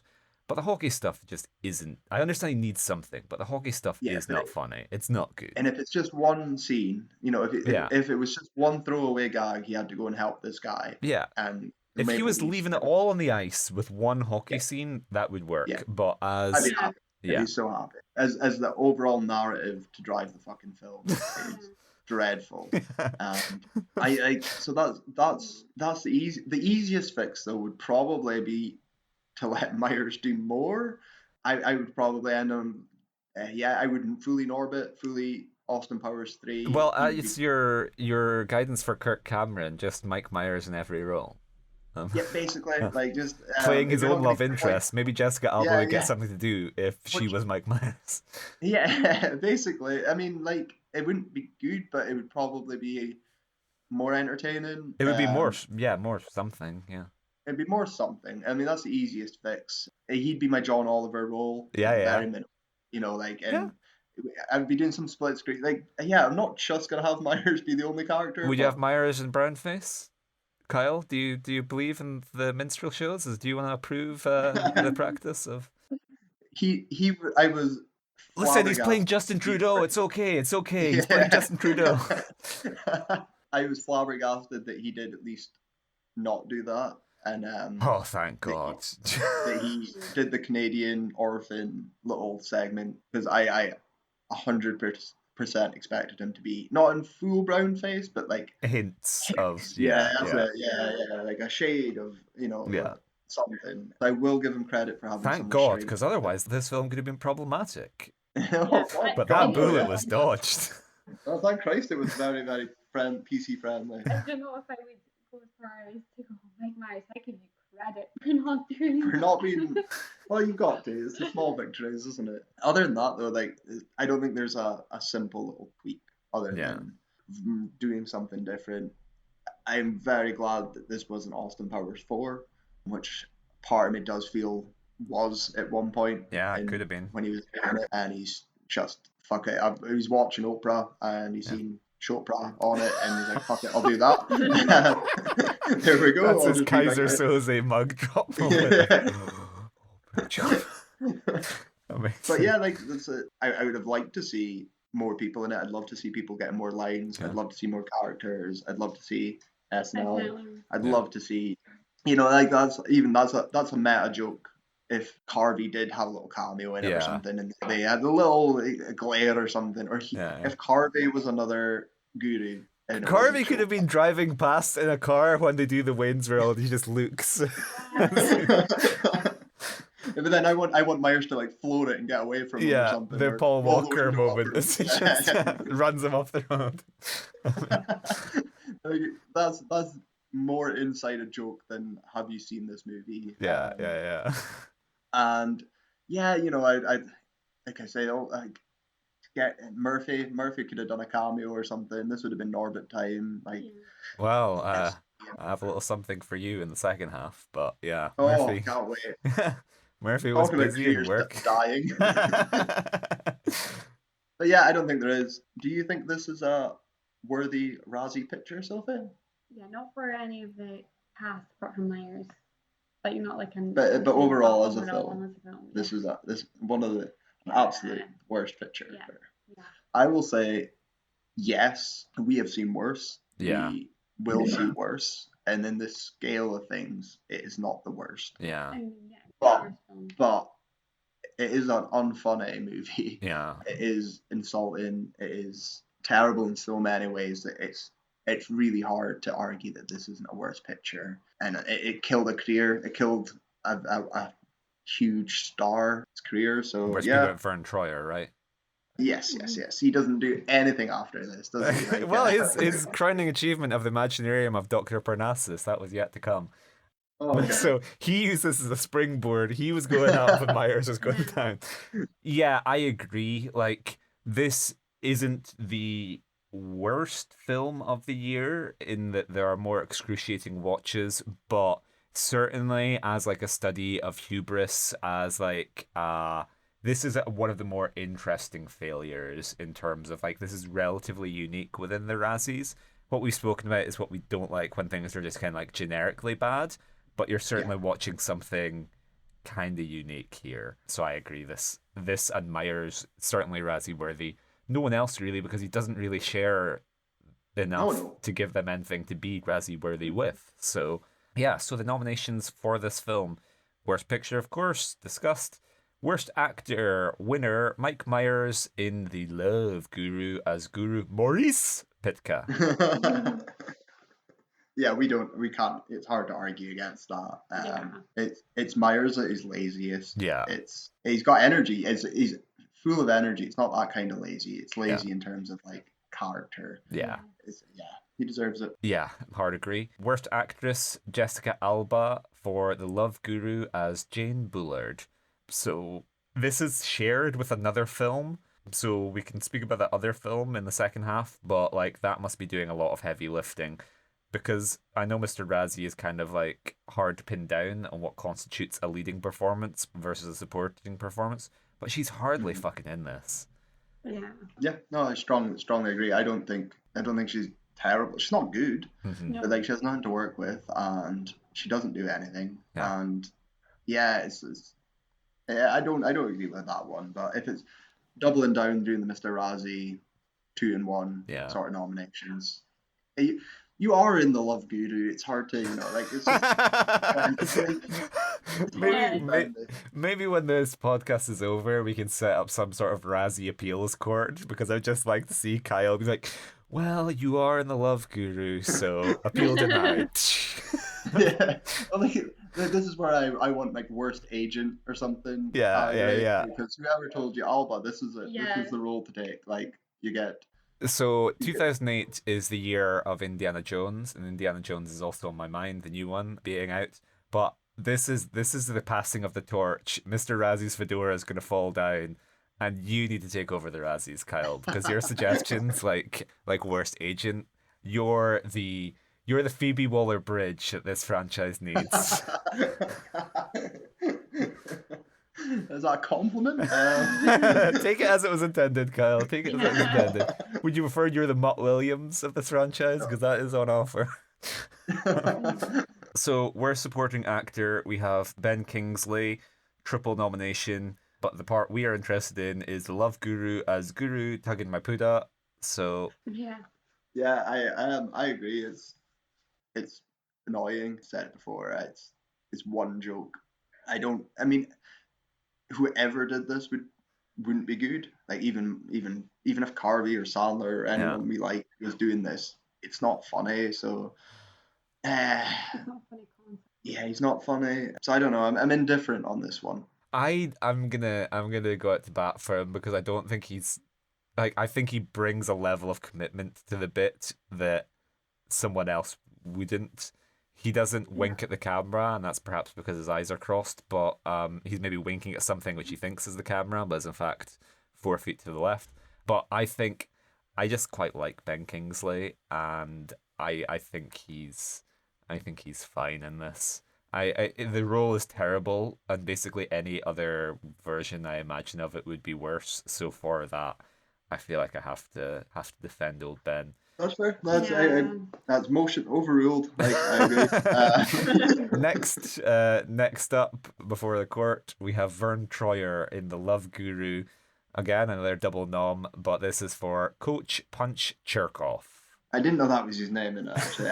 Hard no for me. Yeah. Vern's the highlight. He salvages a lot of the second half of the film to keep you marginally interested. Yeah, like, and if it was someone else in like that role, I would have been depressed. So yeah, no, hard no for me. Vern was great. Yeah, I agree. I think it's maybe easy to target Vern because he's at the center of a lot of kind of dodgy stuff, but like he himself, like Vern is the target of a lot of Meyer's least entertaining gags, so it would be easy to kind of associate him with that. But he himself, like, I don't know, like he's the closest to like a committed comedic performance. Like, well, that's what I was saying before. Like even with the joke where I was talking about his facial expressions. Yeah. Like Myers can't write that. Like only Vern can do that. Yeah. So like, yeah, he actually elevates some of the material. As we saw with the blooper, the final word goes to Vern Troyer. The funniest thing which happened on the set of Love Guru was just off the cuff from him. Yeah. So, yeah. 100%. So, surprisingly, there's no nomination for Worst Screen Couple, which you would think, again, kind of highlights that Alba and Pitka spend no time on screen together. But you would think Mr. Razzie would have been like fucking dining out on that. You would think it would always be a struggle to limit himself to one. But yeah. So, other nominations: Marco Schnabel for The Love Guru, once again, black on Wikipedia, so does this man exist? Who knows? It's badly directed, isn't it? Yeah. I mean, yeah, I assume Myers is shadow directing a lot of things, and probably why there is a no-name director involved, because it's the Myers show. Yeah. So it is badly directed, but it's like, no, I don't expect a good director to come and fix it. No. I don't think you could have anybody in the spot, and if you've got Myers yelling at you and demanding everything, then you kind of just got to shoot it competently. Yeah. Which it is, for the most part. Yeah. So yeah, like I'm glad it's not awfully win. Directed, yeah. It's funny that Myers would go from this, working with like a complete no-name black on Wikipedia non-hyperlinked guy, to like Tarantino, Bryan Singer, David Russell. Like he would go from this to like incredibly demanding auteur filmmakers, I think. Granted, he's only there for like a day, so yeah, kind of interesting. And that's it. Like Tarantino's a year later after this, and I love him in Inglourious Basterds for a brief period of time. Yeah. So yeah. And then final nomination, Worst Screenplay, The Love Guru, written by Mike Myers and Graham Gordy, and this is another win. Yeah. Sure, this is the biggest win of all the wins. This is the one. That's what brings it all down. Yeah, I'd love to see this. I'd love to see this script actually, like release it in a little book form or something. I would love to see what this is looking like. Like imagining like some of the actually like imagining it written down and going, yeah, great, let's go. Yeah. I'd love to see that. I'd love to see the little stage directions he's put. I'd love to see how his mind works on Love Guru, why he thought it was a good idea, basically. But yeah, it's a deserved win. Yeah. So Graham Gordy just looked up because he has possibly the most Canadian name I have ever heard. Looked him up. He managed to also use The Love Guru as a springboard because he would go on to write for True Detective. Ooh. Oh. What season? 3. We like. Yeah. Well, I love 2. I'm in True Detective season 2 camp because I was like, it can't be the first 2 because like that was entirely Pizzolatto, I think. But so there we go, humble beginnings. So I will just say one thing I found on my Love Guru quest. The Love Guru made an appearance on the finale of American Idol. Yes. So the 2 contestants got to visit the Paramount backlot and got like a little preview screening of The Love Guru. And I just want to say, like, worst actor probably should have gone to that contestant from American Idol, as he, like, you see him and he's almost like covering his mouth watching the Love Guru, and then they have to say on camera what their favorite scene was, and these two guys' performance is just not convincing. I did read about it. I haven't seen this for myself. I will check it out. It might surprise me that they didn't retroactively like put this in the film somehow. You know, like if you've got this marketing idea, like how do we put it in? Like how can we get the Guru to go to American Idol and you know, throw a cameo in there. Here's fucking whoever. They must have been worried. It must have been like projections, because like box office projections are like, oh, Mike, this isn't looking too good. Need to get you on American Idol, because so they visit the set and then they meet like Mike Myers afterwards in character as Guru Pitka, who like I don't know, roasts them in character. We haven't covered his acronyms. He does like Guru Pitka's advice is like all served up in like lascivious acronyms. So he does like some of that. Bible. He does some of that, but then he also appears on the live show. Like he's not just like, you'd think he'd be like a pre-recorded segment, but he also appears on stage and kind of like has a little bit of banter with Simon Cowell. And I was like, Mike Myers has given up his time to appear on the finale of. Ooh, like that must have been a break glass in case of bomb. But yeah, I would encourage people to seek out that little 5-minute clip of Guru Pitka on American Idol. But that brings this half of the podcast to a close. We're then going to be heading off to 2008 and the other delights contained within. So stay tuned for that. I don't know what to say, because as is tradition, our guests usually disappear into the ether for this part. Sophie, we're going to be evicting you from your own home. Get out. Thank you very much for joining us. Thank you. Fun. I know it was fun. I like how your opinion on Myers has changed within 83 minutes. You know, like it was like the mask had been lifted, and then another mask. We'll go back. You'll win us back. Don't worry. We'll go back to what he's good. You can't judge McCartney on his 90s output. You've got to go, you've got to go to the source, don't you? But yeah, thank you very much for joining us. Yeah, pleasure to have you on the podcast for a proper guest spot. Not speaking about Steven Seagal. Yes. I'm worried about the treatment that Kyle is handing out to you on this podcast. Okay, so I'm going to invite you on to speak about Charles Manson, Steven Seagal, and Mike Myers. So the floor is yours. I will say for my defense there, right? Myers, because we both like him, is fair. But otherwise, at this point, it is fucking Bo Derek and Cats and all the other crap that's still left. You know, like this was a slim pickings. This was absolutely, compared to some of the shit that we could have watched. So, Sophie, what are your opinions on the Church of Scientology? Because we're attempting to sign out a guest for Battlefield Earth. I just wonder if you'd like to watch. We'll watch a 2.5-hour epic sci-fi film that is going to give you a headache. Yeah, you're right. This is an incredible active. But no, mercy blow for you.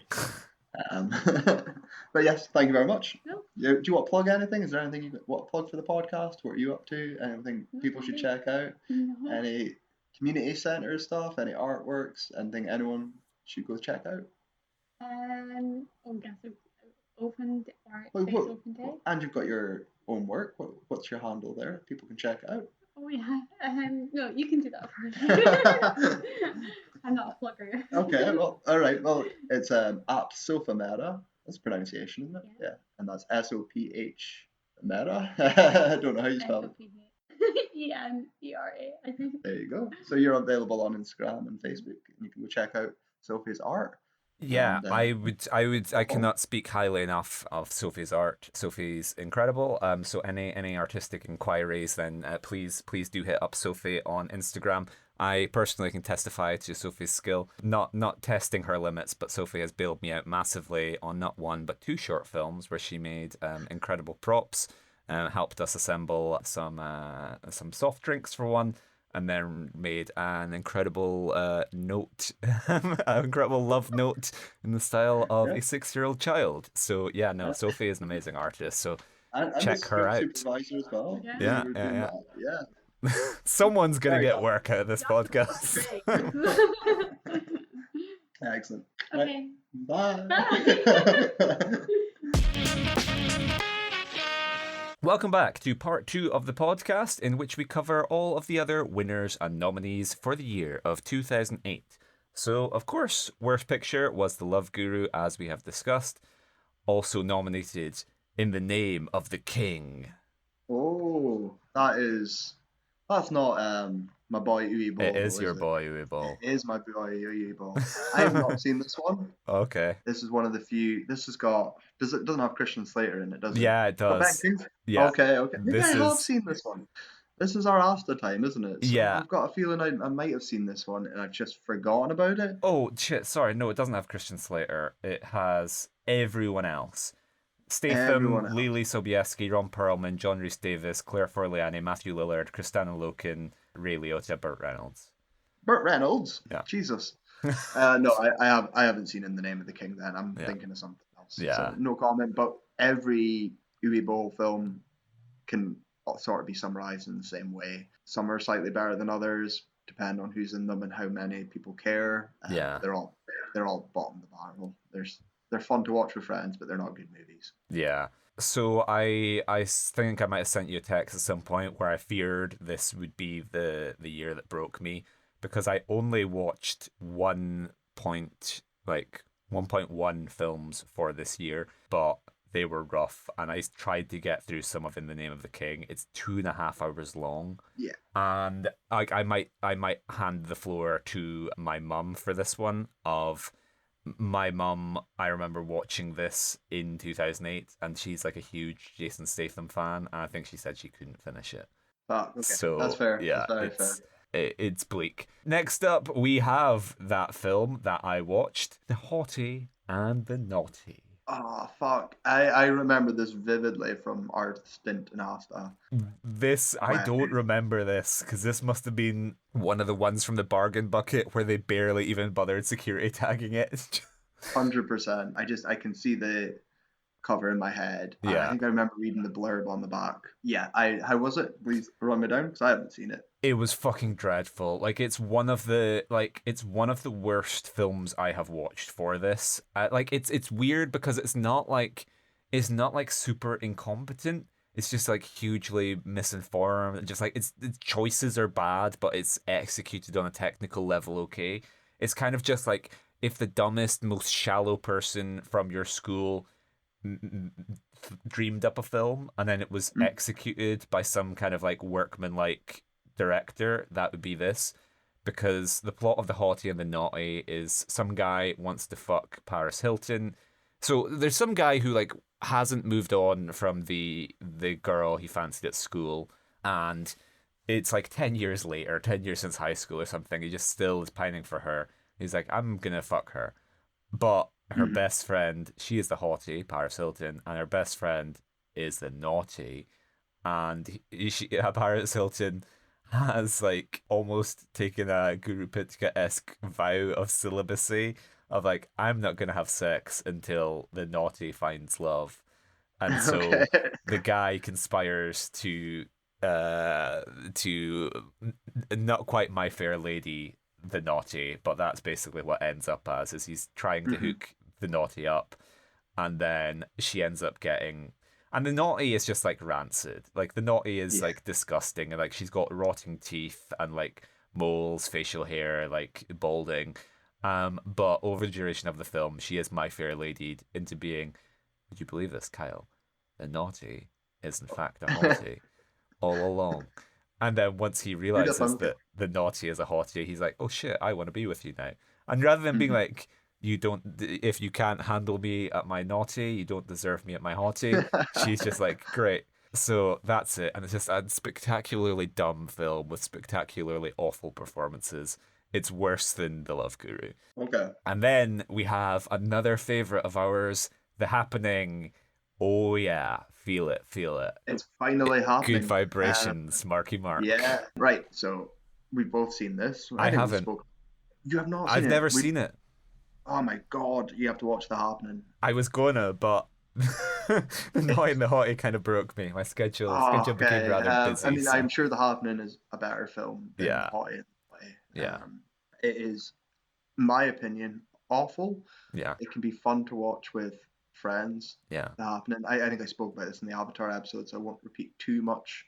Mark Wahlberg is awful in it. Yeah. What's her name? Is it Zooey Zoe Deschanel? Deschanel, yeah. Yeah, as the wife. Is she? I was like, is she playing his wife or his daughter? Because Yeah, I could kind of see. Of course, it's his fucking wife. Come on now, and she's fucking doe-eyed throughout the whole thing. It's just an incredibly what a stupid combo. film. Like, I know Zoe Deschanel's kind of whatever, like new girlified, but when this is just on the cusp of like Manic Pixie Dream Girl, 500 Days of Summer, like that couple, like just imagine how on earth they met. A guy who blinds Vietnamese person. How that happened, I would love to fucking see. But like hipster 2008 girl with like a mustache tattooed in her finger and a thug who blinds Vietnamese guys. That's the rom-com I want to see. It is one of the stupidest films I've ever seen. It's not. Again, it's what we spoke about with Shyamalan. He's not a terrible director. Yeah. You know, even with bad actors, he still pulls something together. He's still got a visual style. He still knows what he's doing. Yeah. But it's such a fucking stupid film. It is mind-boggling. It's his worst twists. It's his worst ending, his shock ending. I like the opening when, you know, you don't know what's going on and there's a lot of people committing suicide and then dying and things. I really do like the opening. It's weird. It's like something odd, and I like it when it's odd and strange. But once it gets going, it's a fucking stupid film. He's lucky that there's Hottie and the Naughty and Love Guru. Yeah, he's incredibly lucky. The Happening is worse than Avatar. Yeah, I was like, he's entering the sights here. Mr. Razzi's probably like, lining him up for Avatar at this point in time. 100%. Yeah, it's paying for the sins of your past, basically. It's funny, I don't know enough of his filmography, but like he would kind of deal with like the apocalypse in Cabin at the Woods, like planes falling out of the sky or whatever. So it's like something that he's like clearly interested in, and I don't know if he was like, I didn't nail it in The Happening, so let's return to the well with Cabin in the Woods, which like isn't a great film, but at least there are some things. Not knocking the cabin. Sorry, knocking the cabin. Fuck, I always do that. Thank you. I like Cabin in the Woods. Yeah. One ticket for Cabin in the Woods, please. What? No, not like this. Where's Joss Whedon? Next up, we have Disaster Movie and Meet the Spartans jointly. Oh, so again, Freeberg and what's the other one? It's Jason Freeberg, isn't it? And and Aaron Seltzer. Yeah, that's the one. Did they do both of these? They did. Yeah. Yeah. Okay.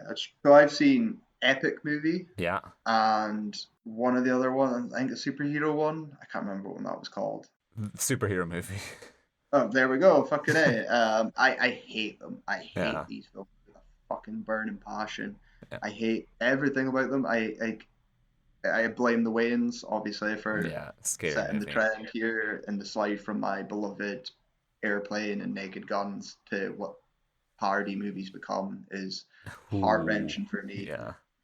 Having scripts that, you know, parody things, even Austin Powers, compared to just here's the most lazy spy movie, and like, what if like James Bond was selling NFTs, or like what if James Bond did the Macarena? Wouldn't that be something? Yes, it did the Macarena with Barney. You know, like wow, dog, we can have two jokes in one, and then Beyonce can come out and kill them, and we'll just. Do you get it? Do you get pop culture references? Thankfully, the internet seems like it's killed that kind of like random access humor.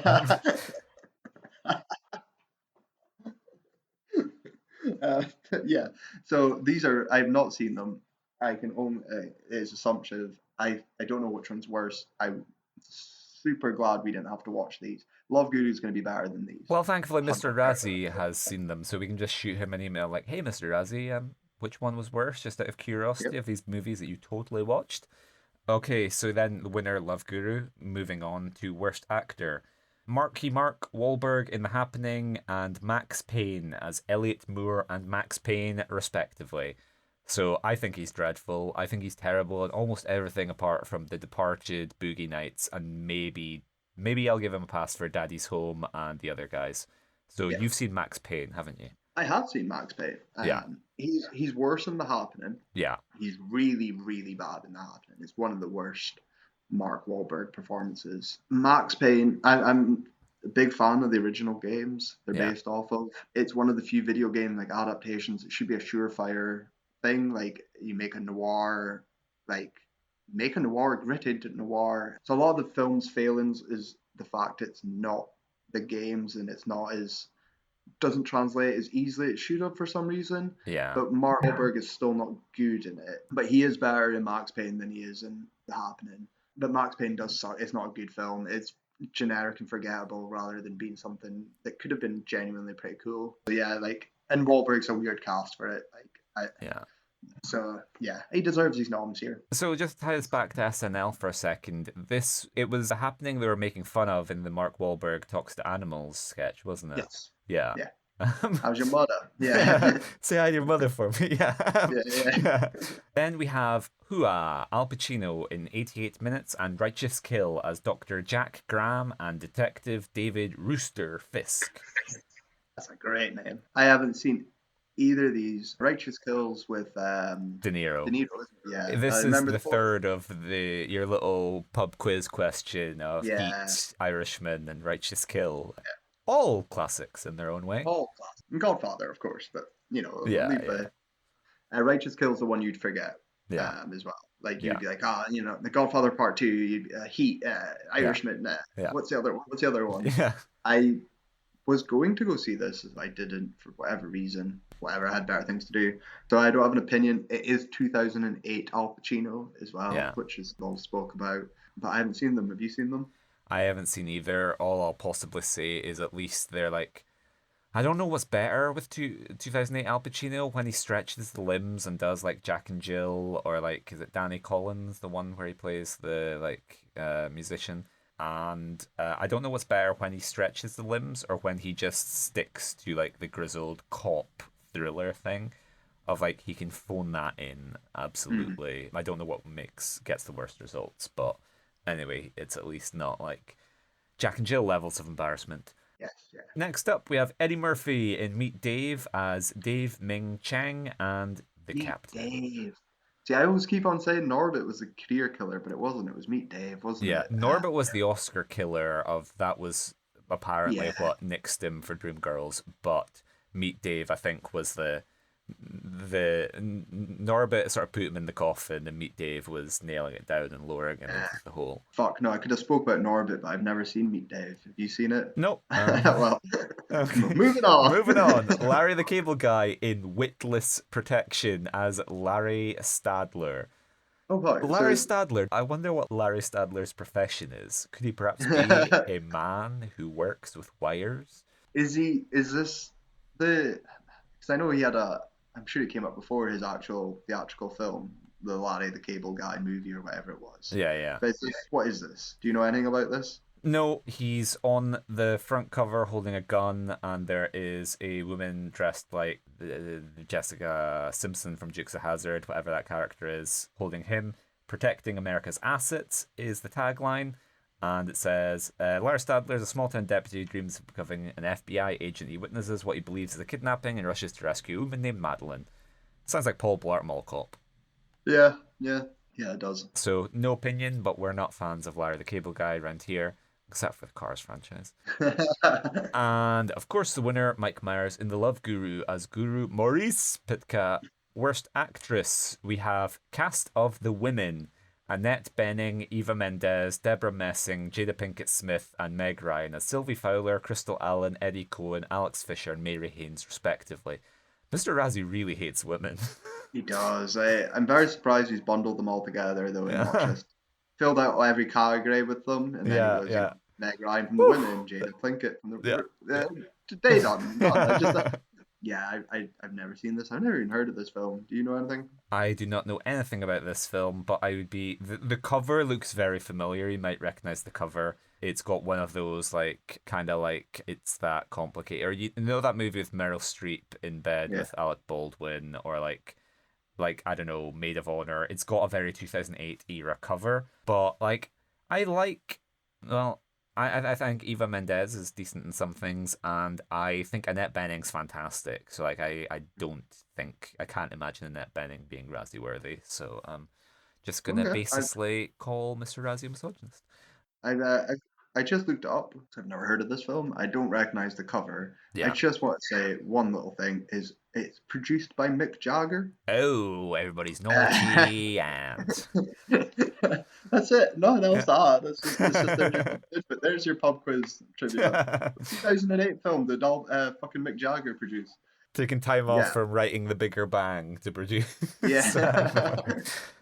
So next up, we have Kate Hudson in Fool's Gold and My Best Friend's Girl as Tess Finnegan and Alexis. So, what was the first one? Fool's Gold. Fool's Gold. That's That rings a bell? McConaughey. Yeah, okay, there we go. That rings a bell. That's Awakening something. I've never heard of the second one, so I'm gonna rely on you here. I haven't seen it, but it has Alec Baldwin and Jason Biggs from American Pie, so I'm assuming based off the latter, it's not good. Okay, fair. Kate Hudson, of course, in one of my favorite movies of all time, Music. I think she's really good in Almost Famous, and I think I enjoy her in Glass Onion. But Kate Hudson, I don't hugely like her. I think she can be quite bad. I think her default status is not great, and some people get like when she's good, it's more an exception. That's exactly. I just kind of lump it in with all the rom-coms. Yeah.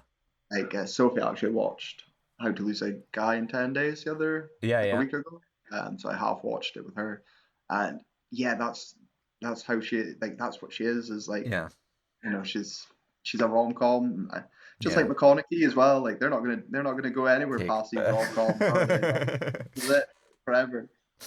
And then we have Cameron Diaz in What Happens in Vegas as Joy McAnally. I think that's one of the posters I was getting confused with the women, that sort of like 2008 style. I've seen this film though. Hello.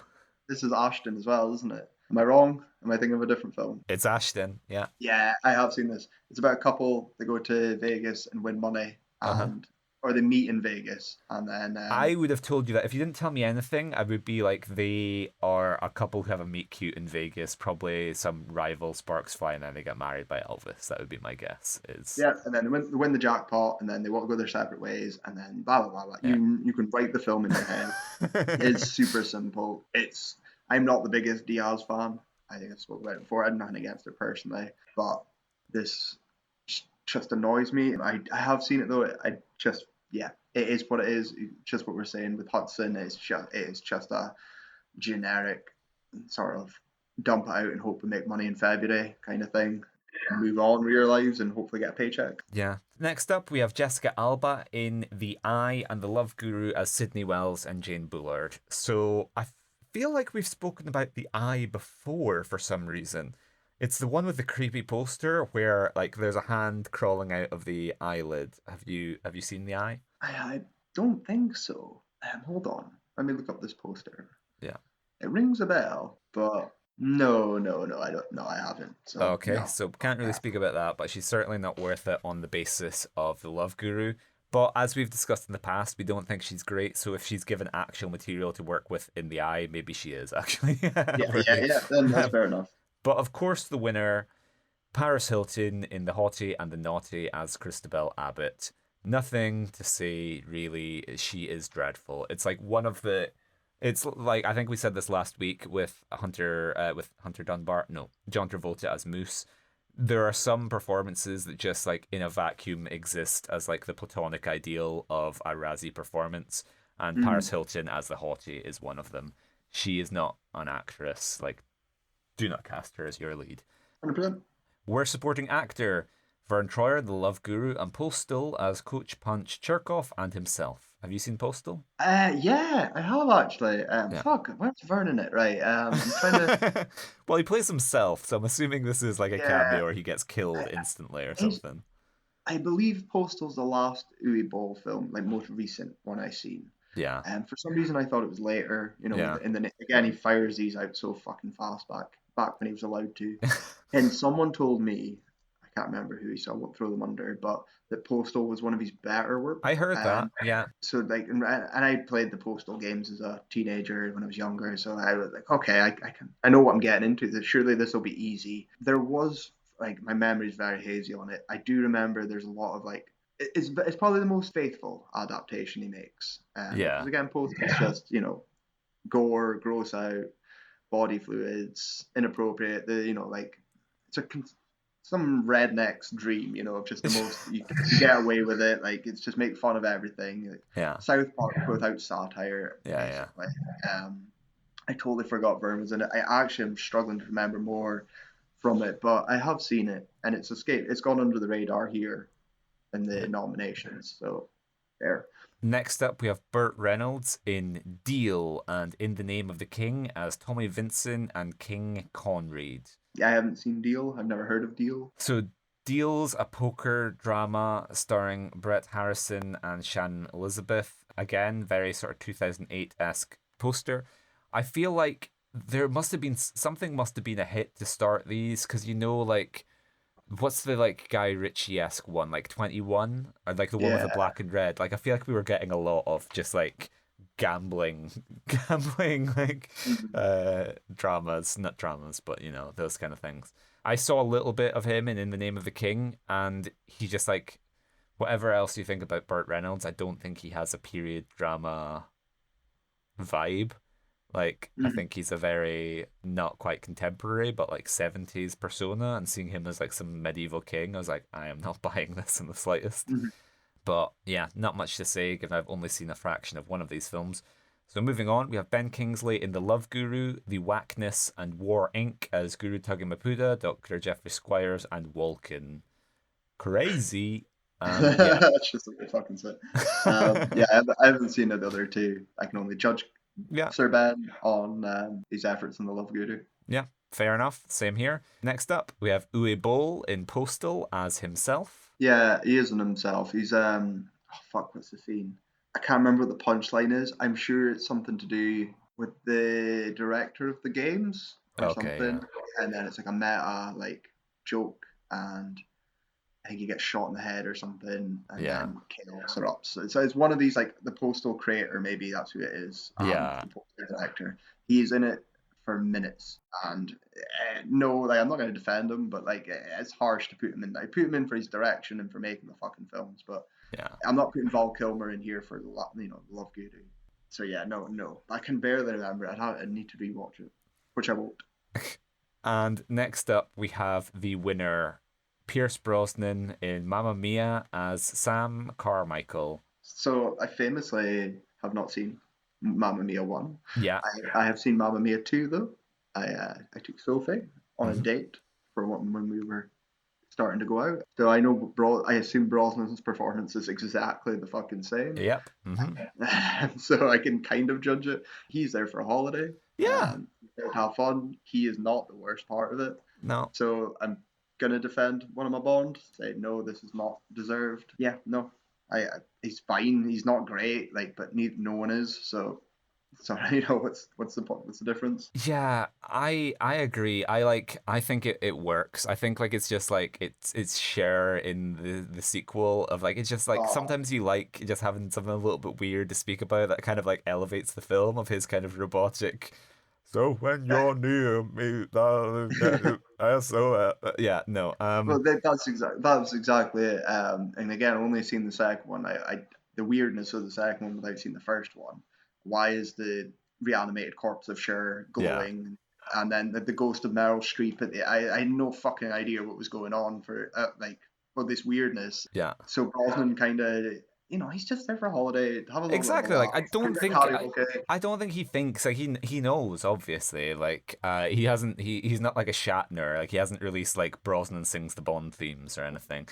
But interestingly, the Razzies had like an actual hosted ceremony for 2008, and so it was hosted by Chip Dornell and Kelly McIver, whose comments on Brosnan were an actor who could not sing, should not sing, and arguably did not sing in a role he should not have accepted.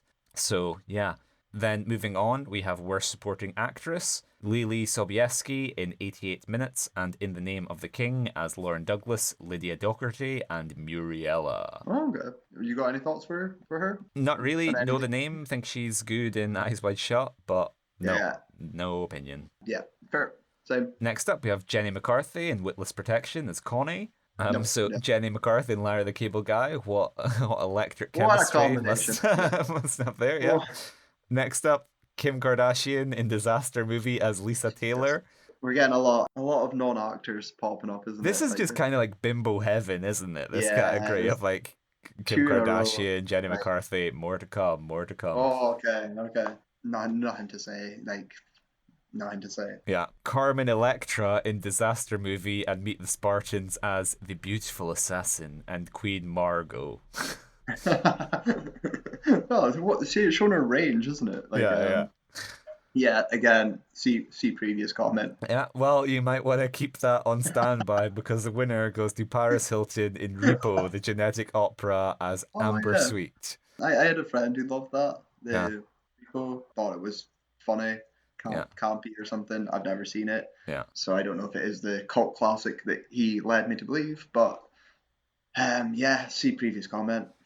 Well, Lily Sobieski, I'm going to represent you in Razzie Court. Like, no wonder she's retired, because to be in a category alongside Jenny McCarthy, Kim Kardashian, Carmen Electra, and Paris Hilton, incredibly damning. But Mr. Razzie had some comments on her from the awards, where he said, "She is a 21st century Zaza Gabor. She is famous for who she hangs out with. She's not famous for any talent she has exhibited.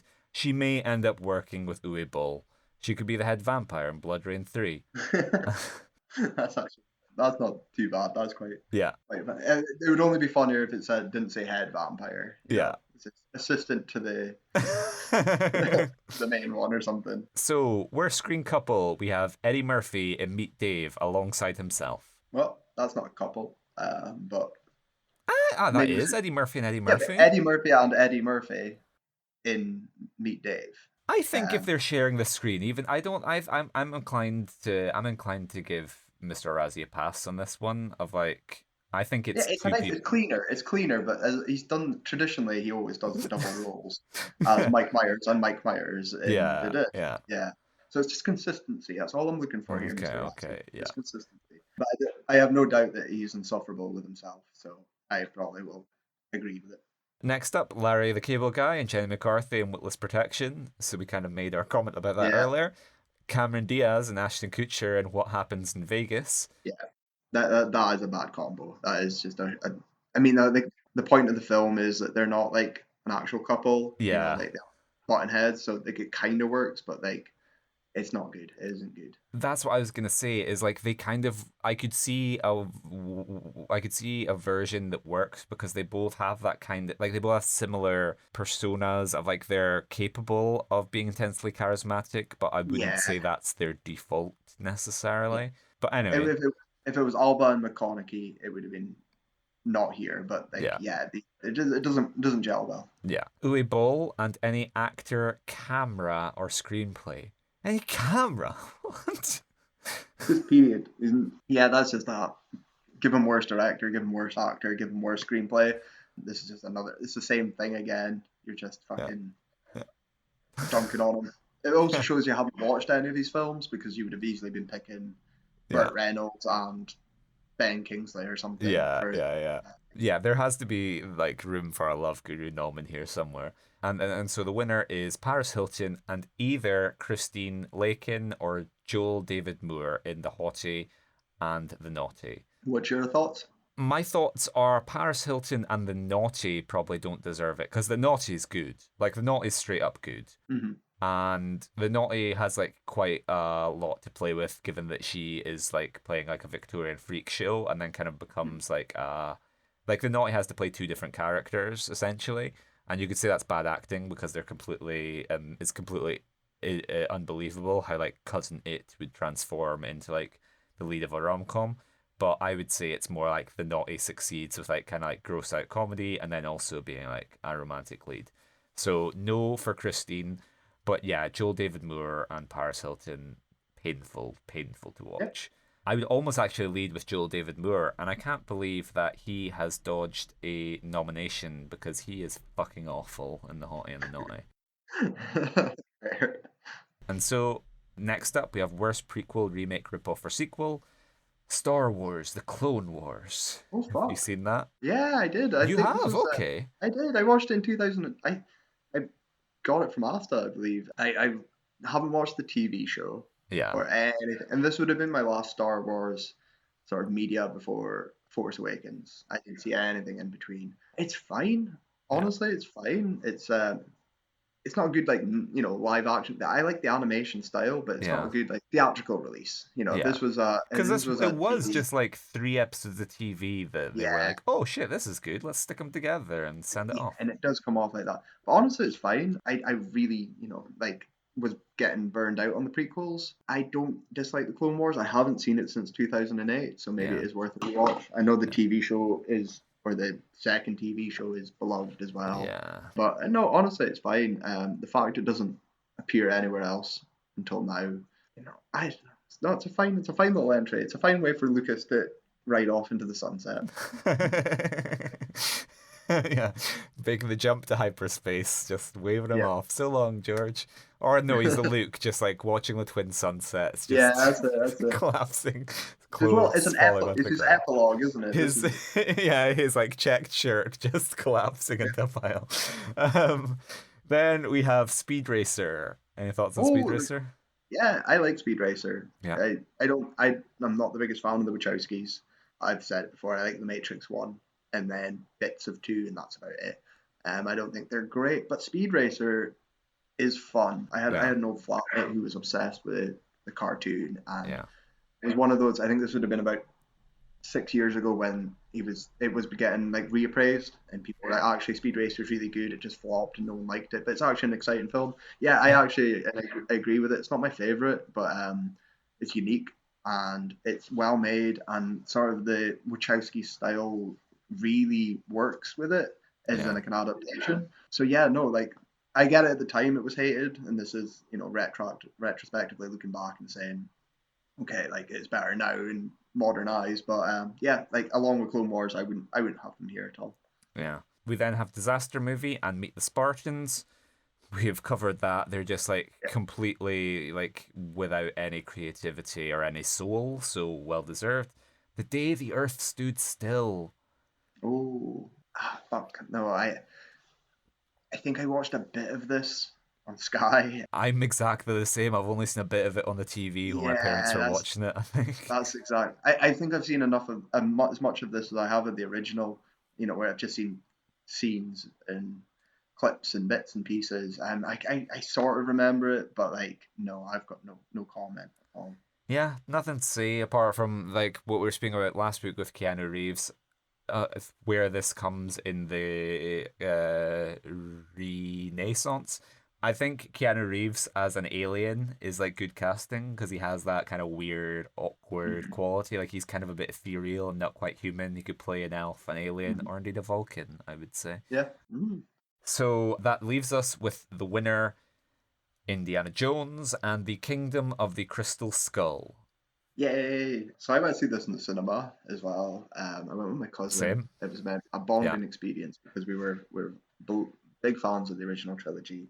I remember us coming out of the cinema and he was fucking raging. Yeah. And I was not, and I was like, oh no, this is gonna be an awkward journey home. Yeah. I don't love this film. It's not a good film, but I like it. I know it's starting to age better now, and like as time goes on, it's flawed, but there's so many bits I really like about it. Like really like about it. It's if Lucas didn't ride off into the sunset, if Lucas was reined in a bit more, and I think if Spielberg did more, I feel like their balance is off here. Being 20 years in the making, like there is a version of this that could have been good if they just like it seems like it was rushed, or like it's just the balance isn't quite right, but there could have been a fantastic version of this film. Really good. I mean, like everyone talks about Temple of Doom, this famous Spielberg didn't give a shit about it. Yeah. And Lucas sort of pushed more for it, and that's why it's weirder and it's got all this strange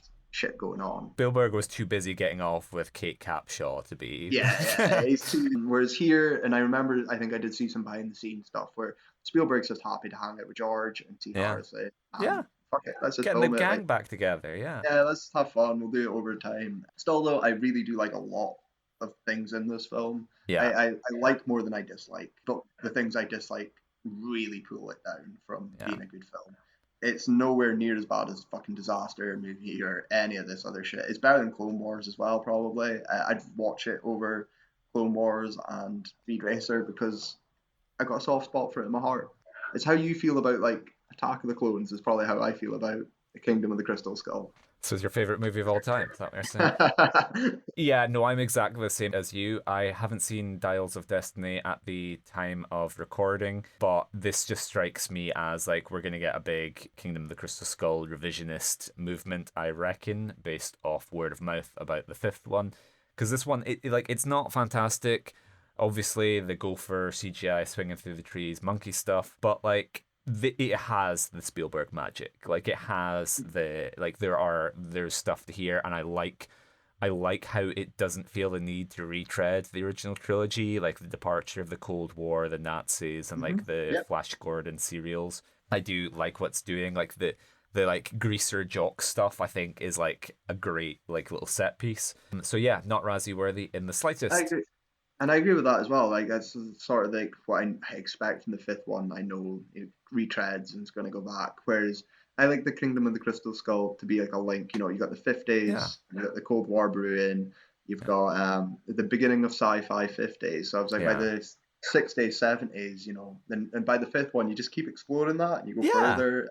No, Kyle. Franchises aren't allowed to ever grow or change. We want undead Christopher Reeves, and we want Michael Keaton dead behind the eyes saying, "You want to get nuts? Let's get nuts." So yeah, back we go. Worst director. M. Night Shyamalan for The Happening. Yeah. This is the lowest of the low for him, you would say. This is, so yeah. And no world is he ever going to escape this. I hope he pops up for screenplay, but he's worth a nom here as well. Like he's covered. Marco Schnabel for The Love Guru. Discuss that. Tom Putnam for The Haughty and the Naughty. Tom Putnam also black on Wikipedia, so whatever you've done since making The Haughty and the Naughty, Tom, best of luck with that venture, and hope things are thriving. It's dreadful. Jason Friedberg and Aaron Seltzer for Disaster Movie and Meet the Spartans. Kind of covered that. And that leaves us with the winner. So, Uwe Boll for 1968 Tunnel Rats in the Name of the King and Postal. Have you seen Tunnel Rats? I have not. That's his non-video game one, isn't it? That's one of his few. No, I haven't. German-Canadian war suspense film, yeah. No, I haven't seen it. It's a surprise it hasn't popped up at all since. Yeah. No comment, but he did not have a script. Yeah. None of them do, though. Uwe Boll's flying by the edge of, the seat of his fucking pants. Yeah, like, he's shit. He's not a good director. He doesn't care. He's very just fucking do it and move on. We don't need scripts. We need one take. Why do we need to do another take? We got ready to. Yeah. He's epitomizes what a Razzie winner should be. Yeah. Well, a little more on that coming in a moment. Worst screenplay, In the Name of the King, screenplay by Doug Taylor. Haven't watched enough to really judge the screenplay, unfortunately. The Haughty and the Naughty, written by Heidi Ferrer. Yeah, it surprises me that a woman wrote The Haughty and the Naughty, actually. But, Stockholm Syndrome, women can hate women too. The Happening, written by M. Night Shyamalan. So there you go, 100%. Your wish fulfilled. 100%. Disaster Movie and Meet the Spartans, written by Jason Friedberg and Aaron Seltzer. Written in the loosest sense of the word, I imagine. Well, that's two nominations for things that really don't even have scripts. Yeah, the Friedman self. I can't imagine the writing process being any more involved than us in the podcast, just being like, "Oh, what if this?" Cool, do it. Yeah. Here's 100 million. Go nuts. Yeah. And then they do a bit from The Simpsons. Wouldn't that be quite funny to watch? And so the winner, of course, The Love Guru, covered that at length. And so that brings us to a close. But for one final Worst Career Achievement Award, which is handed out to Uwe Boll, Germany's answer to Ed Wood. Hey, fucking A. Yeah, like that's well, I said it, so maybe I am morphing into Mr. Razzie. He is. It's the only comparison in terms of just the production way. I think Ed Wood's probably more imaginative and probably more of a creative person. But Uwe Boll is very similar, sort of just fucking, just get it done, do one take, read your line, read it a different line, read it in a different way. Who cares? As long as I get it and I can splice it together, it's enough. They're also notorious tax write-offs, German tax write-offs. So that's why he was allowed to make so many of them. So yeah, he does deserve it. Like, again, that's what I was saying. He epitomizes what a Razzie should be. The real person to be having a go at is the producers that give him money. It's the accountants that allow him to be a scapegoat so they can funnel money about. That's the real problem. So, but yeah, he does deserve it. So he seemed to accept the Razzie with some degree of grace, because it says on Wikipedia, Boll sent a humorous videotaped speech from a mock set of Darfur, Sudan, stating he would not return because the Razzie Awards had ruined his life. And Mr. Razzie's comments on Uwe Boll. Uwe Boll is the world-class movie director. Anything he does is awful.